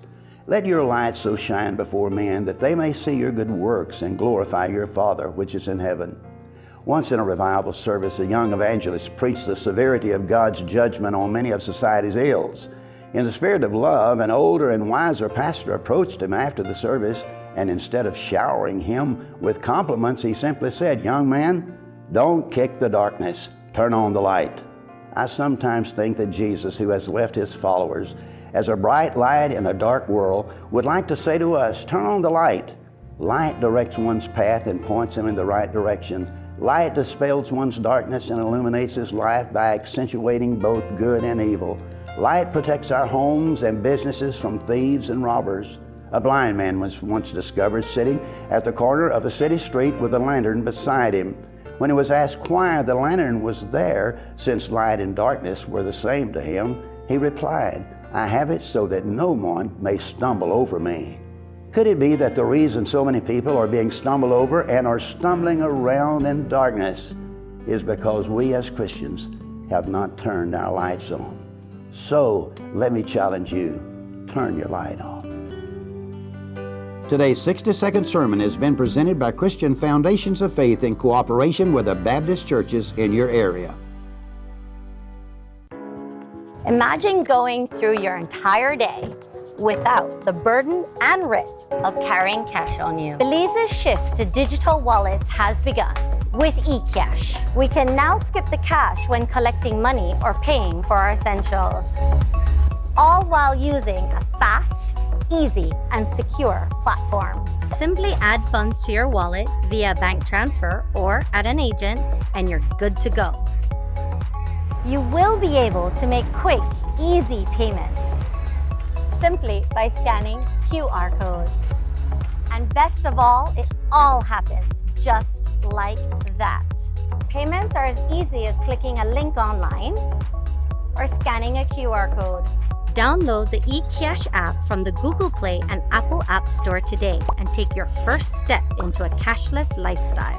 The future is here with eCash. For more information, visit www.e-cash.com or contact us via via WhatsApp at 613-0257 to find out more.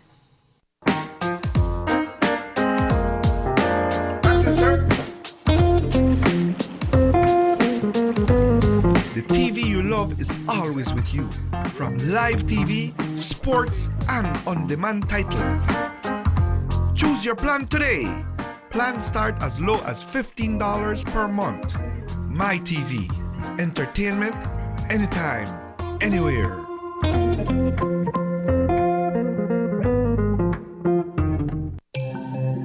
Great Belize Productions Channel 5, proud winner of 5 Caribbean Media Awards for 2019 and 2020. Best Television News Item, Best Responsible Coverage of Children's Issues, Best Health Education Journalism, Best Television Commercial Spot, and the People's Choice Award, with special mention by the jury in the Best Television News Item category. And we'll be back in a few, so stay tuned. Thanks, Jen. Hey there, we know you have to head out to work shortly, but don't forget that you can stay tuned by watching us on our Facebook live stream. Find us at Open Your Eyes BC, and you can continue watching there. You can also download Facebook Watch on your streaming device, and you can watch at your own convenience. And for all the behind-the-scenes fun, follow us on Instagram at OYE Belize. So, find us and follow us today.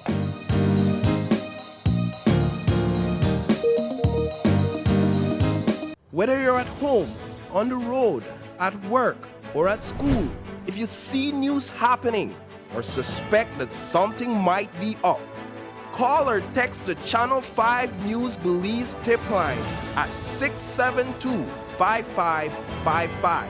You don't have to give us your name, just give us the tip.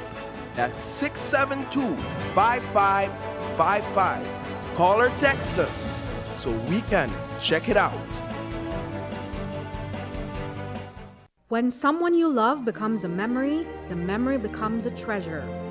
Channel 5 introduces the Daily Obituaries. The Daily Obituaries will broadcast all death and funeral announcements and memorials to honor your loved one's life and memories. The Daily Obituaries airs on Channel 5 prior to the evening newscast, with subsequent repeats at 10 p.m. and 12 noon the following day. It will also be placed online on our social media platforms, all for a standard package fee. Celebrate their lives and memories with Channel 5's Daily Obituaries. Honor in life and reverence in death.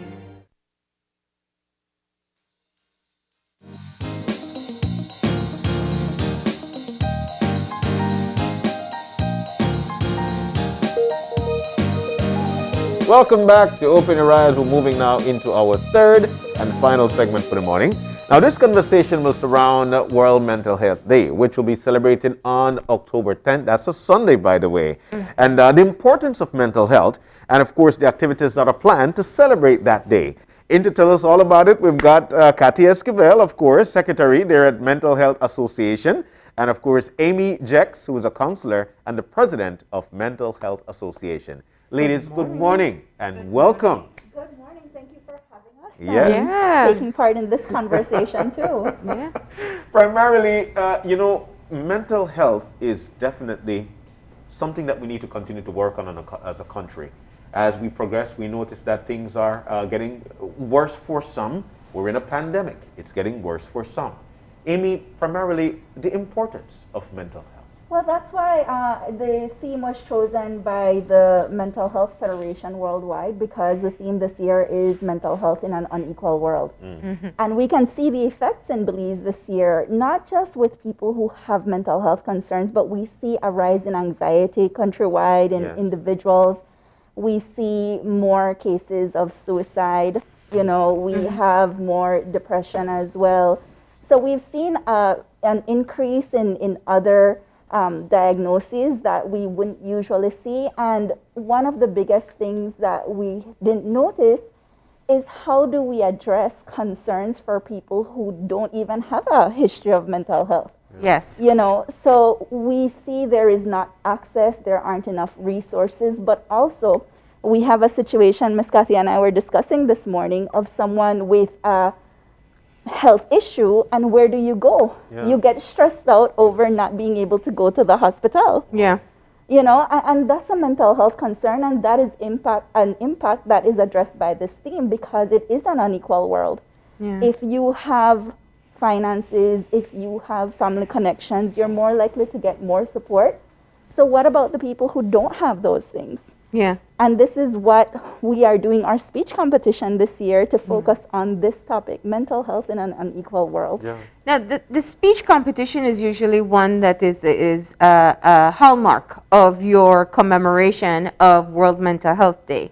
And I know you're going to be asking for video submissions matching the theme. But before we dive too deep into that, I do want to kind of just do a big picture check. We know that there are still aspects to the pandemic that are yet to be dealt with. And a big part of that is how it will impact our mental health. We see some of the immediate effects today, but it's also what kind of stress and trauma will we be facing next year or 5 years from now. Let's talk about that from your points of view as representatives of the Mental Health Association, given the limited access that Belizeans are afforded to mental health care. Well, that's one issue. But the other issue is all kinds of changes in the dynamics of families. Mm-hmm. We see there's also been an increase in domestic violence. Yeah. We have children who have not been going to school, Mm-hmm. and especially young teens might never go back to school. And all of these things are going to have an impact on mental health. So it's not just that you won't be able to access the services, it's the other changes that won't be undone. And of course, young teens that don't go back to school, you'll have the issue of joining gangs, especially for boys, early onset pregnancy for girls. And so I think that we have to recognize that all of these things are going to affect everything, including mental health. So I think the stability of many families who have been struggling but managing, but their finances have been shot. And so all of these issues are going to be affecting mental health in the long run. Even children, the younger children, and when we talk about developmental needs, socialization is important for that.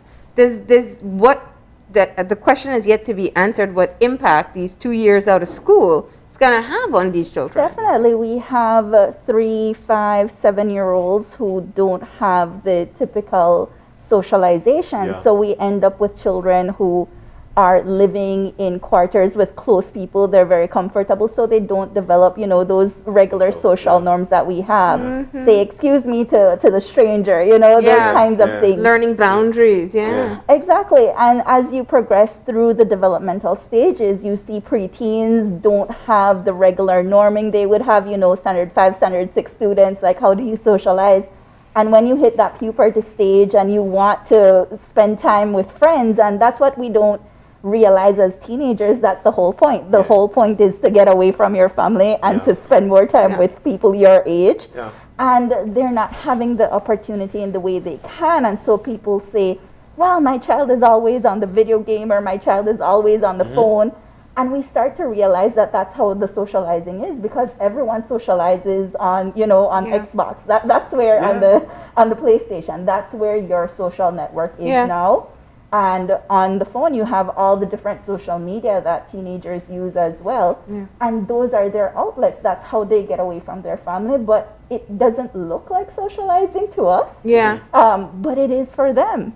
And that's the main means that they have to socialize. And I think that that's such a critical reminder to parents right now, because isn't it that preteen phase where they learn more from their friends than they do from their parents? That's what they're relying on to be able from around standard 5 till around maybe 20 years old. your friends tend to be more important than your family, which is why we have so much bullying around that age. Yeah. Because you want to impress the people your age, and you want to make an impact on them. You want to be accepted by your peers. And so when you don't have peers, you kind of grow up in an isolated way, and again, that limits how you socialize. Yeah, but you know, and I'm speaking from the perspective as a parent who has a child in Standard 5. For while a child does have their social network on the computer, it still brings to mind something else for the parent. Because for myself as a parent and my child not really wanting to be around, it does do something mentally for me. And you know, I'd like to reach out to you, Amy, or to Mrs. Esquivel, as a parent who, you know, as a parent who find him or herself in that position. What do we do? How do we cope with that? This is a big question, because it does work. You know, see, he wants some free counseling. Because there's a need for mental health. There's a lot of parents with this right now as we speak. Do I leave my child's door open? Can they only use electronics around me? Ms. Kathy, how did you deal with teenagers? I can't remember. So that is the takeaway. There will be someday when this will be a problem. But you know, that's something that you're going to deal with, COVID or no COVID. Yeah. It's kind of hard to know.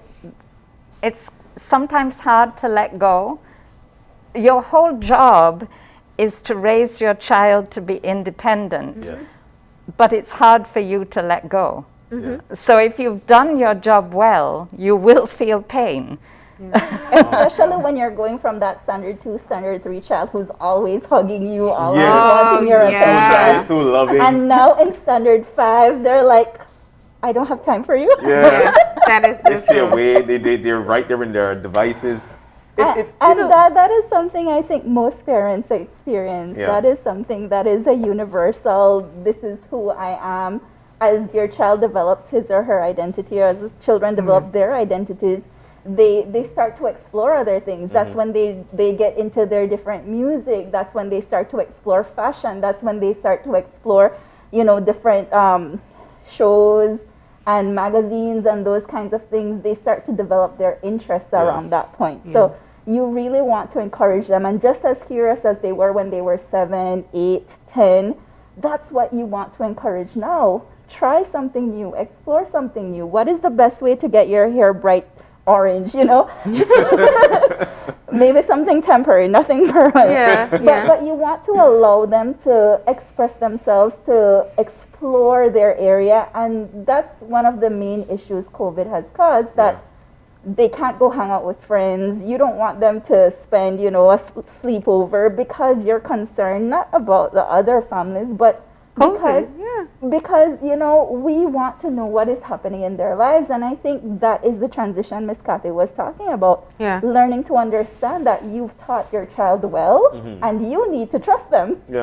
So that's one level, talking about the impact on children, but I do want to just talk about what the association is doing, what types of discussions are happening to help specific vulnerable populations. And the one that comes to mind after last week's interview with the nurses is looking at our healthcare professionals. They are working long hours under extreme stress, and they're dedicating time and seeing people pass. You know, has there been any support offered to the healthcare workers? What are you, as an association of mental health professionals or advocates, talking about in how you fit into this equation? Before COVID, burnout was very prevalent in the medical community as well. So this is something that there are techniques, we have had conversations before. Lately, what we have been doing, not so much through the Mental Health Association, because the Mental Health Association does not offer direct services. We try to advocate. So we have been talking to different professionals and professional organizations. So we are in the early stages of professional psychological society with different practitioners. So we're trying to get that as an NGO off the ground. So we come together as one united front. We have been reaching out as individuals since last year. I know in several of our cases as professionals, we have been reaching out to the mental health professionals working directly with COVID and COVID patients to provide support for them. And I keep hearing, you know, we have concerns, we don't have time, our schedules are you know. So what we're trying to do right now is, as professionals, come together and working along, like I said, with the professional counselors and working along with Mind Health Connect. And so we're piggybacking onto and even working along with the services, including what the mental health unit offers as well as the counseling center. So we will come up with a plan over the next few weeks as to how to best address it. Even before there was this call out on the media, we anticipated these issues because I said burnout is a very big part of crisis management. And we have been in a crisis and our bodies get exhausted. So when we do crisis management, it's initial, but we have to figure long term. And so in order to provide something sustainable, because like you said, Marlene, the mental health effects won't go away, not with our frontline workers, which include police and the medical professionals, but also in our community. I wrote a post a week ago about 9/11 and how it impacts me, because I was living, you know, I saw the effects on how it had affected people, you know. And years later, it's not just people who were in New York City who lost people, but we have people like me who was impacted by what the meaning was. And and so right now, it's not just the people who have had COVID, because that is one area as well. Because COVID is a new virus, we haven't been able to study it. It literally started about 2 years ago. And so we don't know what the long-term health effects will be, and so we will continue those. From what we understand, there might be some organ being affected. And so how do you live with that, having no family history of these things? Even things like brain fog. I know people who recovered from COVID-19 and are frustrated with themselves because of the brain fog that they experience, or memory issues. Exactly. And so we're looking at people as a whole, we're looking at the community, but the most important thing we have to remember is we have to have a long-term sustainable approach. And so as our mental health resources have been growing over the last few years, we need to inject a level of crisis management into it as well, but it has to be sustainable and it has to be something that we can provide with professional care, you know? And you know, I think for me, the thing that seems to be evident after talking with people in the healthcare system is that there is going to be some level of PTSD that they will have to be able to address. But moving, and I'm jumping from vulnerable population to vulnerable population, Ms. Kathy, as I see your mask as well, we are reminded that there are or homeless population or mentally ill population who access services through the Welcome Resource Center. Let's talk a bit about what's happening there. Okay. Well, it's still going. It's in its 9th year now. And as you say, we provide social support because, again, people often look at medical support, which is there, but people need social support. Now, we have been working hard to make sure that all our population has access to masks, knows how to use them, and also is vaccinated. So we're still working on that. How do you get someone who is mentally ill to agree to get vaccinated? What's the protocol there? Like your participants like at with the resource anyone center? else. The first thing is you have to persuade them that it's necessary, which is not that difficult, but you have to provide access. So very often, these are not people that will pick themselves up and take themselves. Yeah, I'll get it. But so we've had to make sure that we have access, that people will provide the vaccine for them or get them to where they can get it. So and in cases of consent, I believe we've contacted family members as well. Family members, So we've done that. So we just, of course, our funding has been reduced because typically the people who help us have their own economic worries. And so that's a major concern for us. And your fundraiser, you weren't able to have your fundraiser? We weren't able to have our yearly fundraiser. Last year we had a telethon, which was great, but it's a horrendous amount of work. And we're a volunteer group. We all have other jobs or whatever. So funding is an issue. But you did mention while we were off camera, in terms of meeting with your peers, has become much more easier now, especially in terms of reaching to district to district because of on Zoom. So how is that going for you? And okay, well, what we wanted to stress today is that one of the things the Mental Health Association does, because we're an advocacy group, is we try to reach out to different people. And young people, as we said, young people don't want to listen to each other. And so if we want to get mental health messages to young people, we want young people to be telling young people. And so we have this speech competition. And because of that, we have young people who give speeches, and hopefully their peers will listen to them. And this will be the 10th year, and we've had fantastic, I mean, the speeches that these young people have given over the years have been of a very, very high caliber. And then their classmates come in to listen to and what we do is we encourage them to also, whether they win or not, but each of the contestants gives a speech at their own, either their church service or whatever school grouping they have. But of course this year, well, last year we couldn't do it at all. And this year, we also can't do it.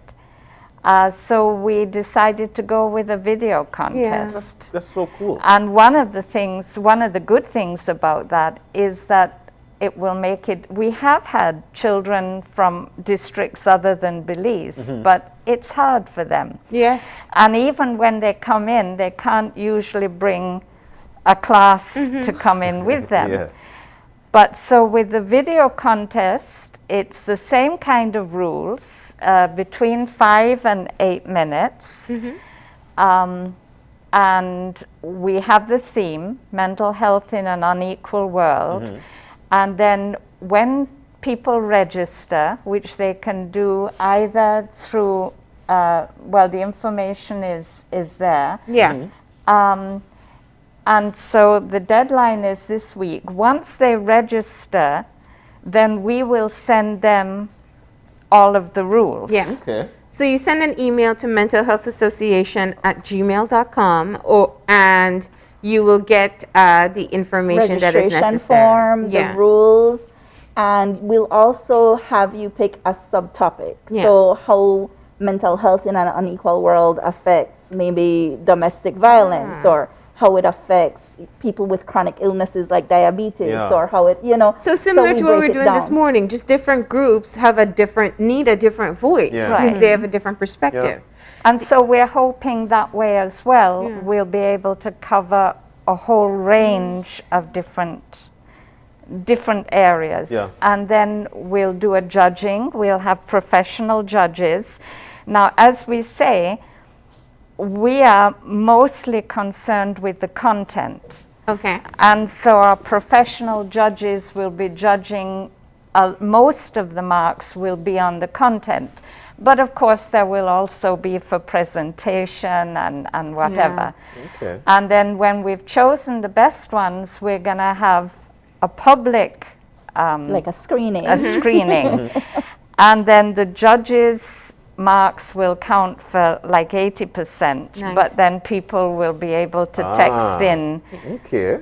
To vote for I'm which so ones glad they you like. said that because I wanted to ask that question since I found out it was a video competition. We're talking about an unequal world and there's unequal access to technology for video. And some people who are far better skilled versus others. So if I send kind of just a homemade video, a phone, maybe not the best quality, and I put my all into my speech versus someone who got all the bells and Professional whistles, yeah. you know, the editing necessary. What's the competition like? Yeah. Well, as I say, the bulk of the score is on what you're actually saying. Yeah. So The content if you that have on the if you content. have the bells and whistles with the content, then it will get aired. But if it's only bells and whistles and no content, then you might not even make it to the final stages where Okay. people can vote for your video. Okay.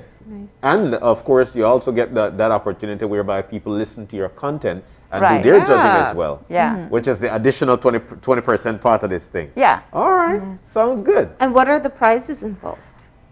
We're still. I'm sorry. Okay, yeah. So the prizes will be announced at a later date. And if anybody would but like to sponsors are offer a welcome. prize, feel The free. reason why we haven't been able to get prizes as yet is because from last year we had a little bit of an issue. The person who always calls has been calling this year as well. But again, it's very tough for our supporters to be for the supporting business us in different ways. And so we have always had a strong system of supporters. And we really appreciate what they're doing. And we have some supporters who have never stopped despite all of this. Yeah. And so we just have to be more creative in reaching out to others as well. Yeah. And we have a little bit of time because we pushed back the deadlines a bit. So the deadline for registration is at the end of the month. And so we will be reviewing after that. We're hoping to get different levels of prizes for the participants as well. All right. And the age group you're looking at? We are looking mostly for 15 to 22. We'll have those. We have a couple entrants as well. We have younger high school students who are very interested in the topic. So we are open to people who are interested. So we have had some reach out from younger people than 15 who are Okay. willing to provide. So we're again looking to see another category there. Okay. But at the end, we really appreciate the people who are looking into it. We already have 8 participants and we only launched last week. Oh, cool. So Yeah. we're looking to get several more.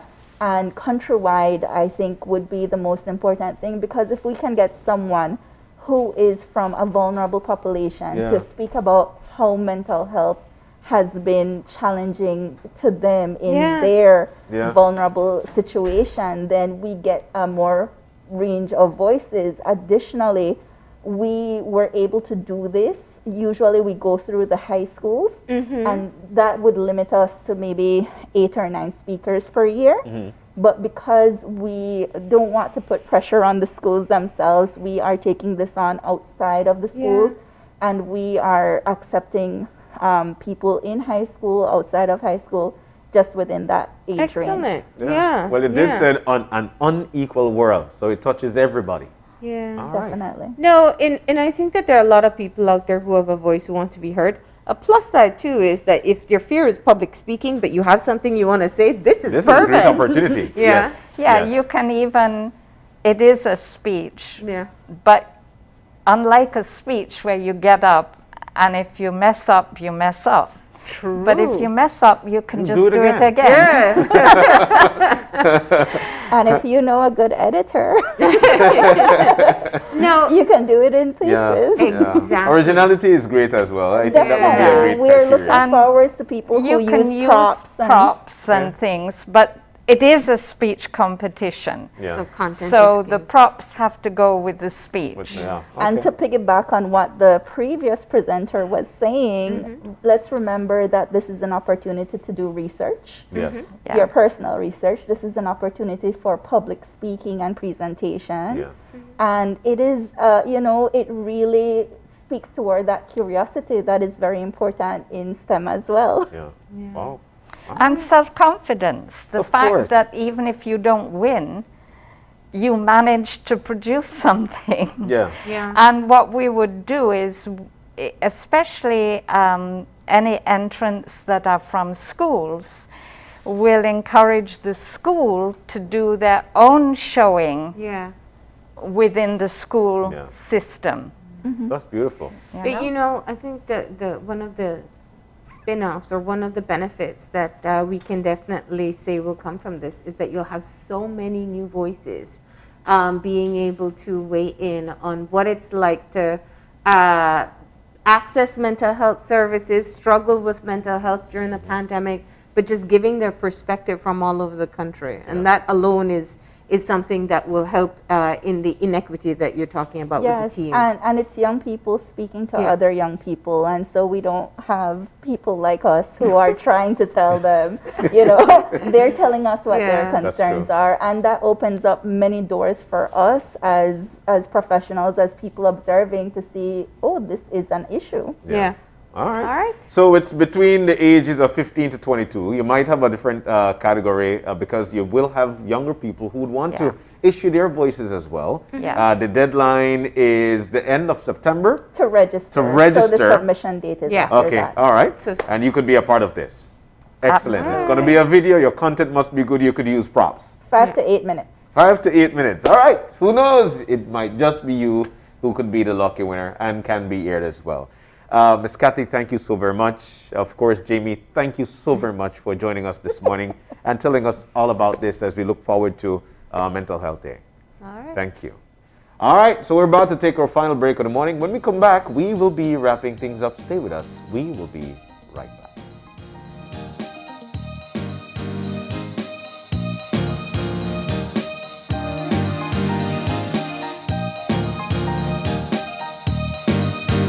The region of the Americas has a proud legacy of being a global leader when it comes to vaccination.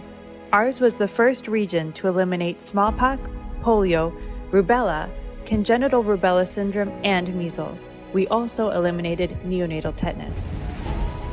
Now more than ever, vaccines play a vital role in keeping us healthy. As we move forward with vaccinating against COVID-19, let us not forget the importance of our routine immunizations to keep us protected against other diseases. Talk to your healthcare provider today to make sure you and your family are up to date with all your vaccines. Vaccines bring us closer.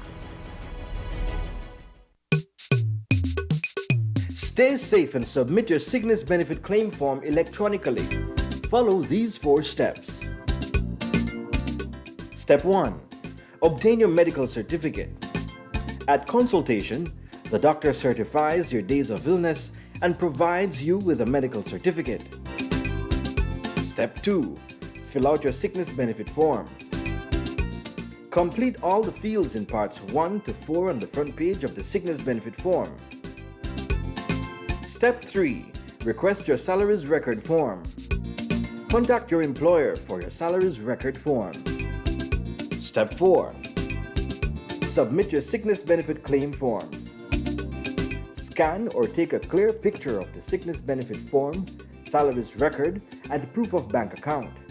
Email the documents to claims@socialsecurity.org.bz within 14 days. You will receive an email reply confirming receipt of your claim. After the submission of all documents, your claim is processed for payment to your account. For any COVID-related illnesses, contact the Ministry of Health for further guidance. Social Security Board, safeguarding you, your family, your future.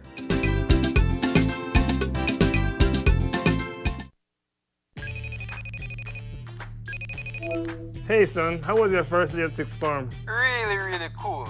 It was great to see my friends, and I really love my teachers. I'm so happy to hear that.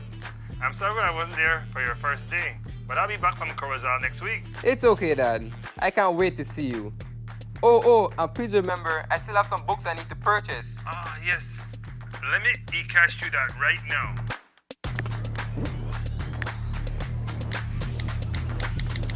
Money has been sent.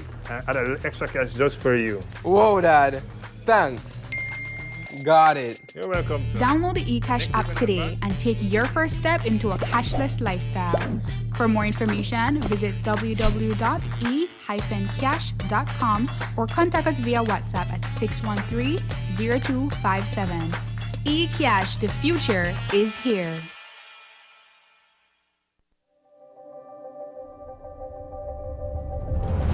Bringing people together has always been SMART's mission and passion. That is why we are proud to have built a locally independent quality network from the ground up that spans the country with over 100 sites. We continue to add more affordable mobile data packages, broadband speeds, and voice services to meet your personal and business needs. SMART has set the standard of true competition with the most competitive prices on all services offered. We invite and welcome you to join the SMART family, where the value for your dollar matters. SMART will continue bringing new technologies, more affordable prices, network expansions, and people together. SMART, bringing people together.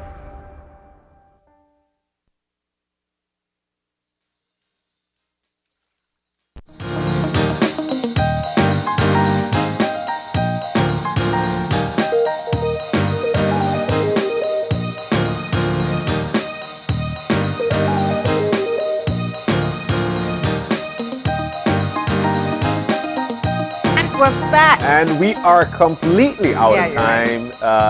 Without you, this is not possible, and I continue to say this every day. We're so thankful that you were able to open your eyes and start your morning right with us. So if you've got any questions, any concerns, drop us a line at oye@channel5belize.com.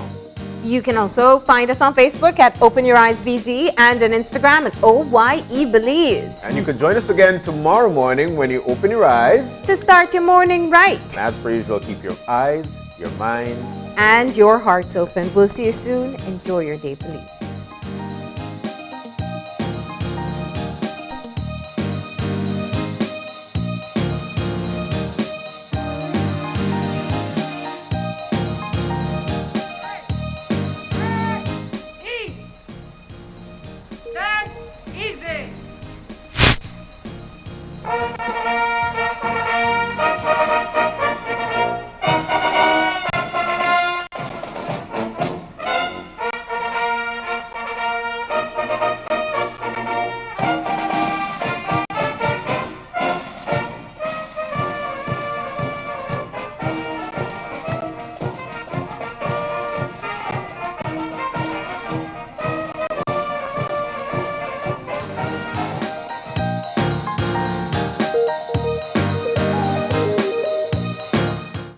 Open Your Eyes was brought to you by the Belize Bank.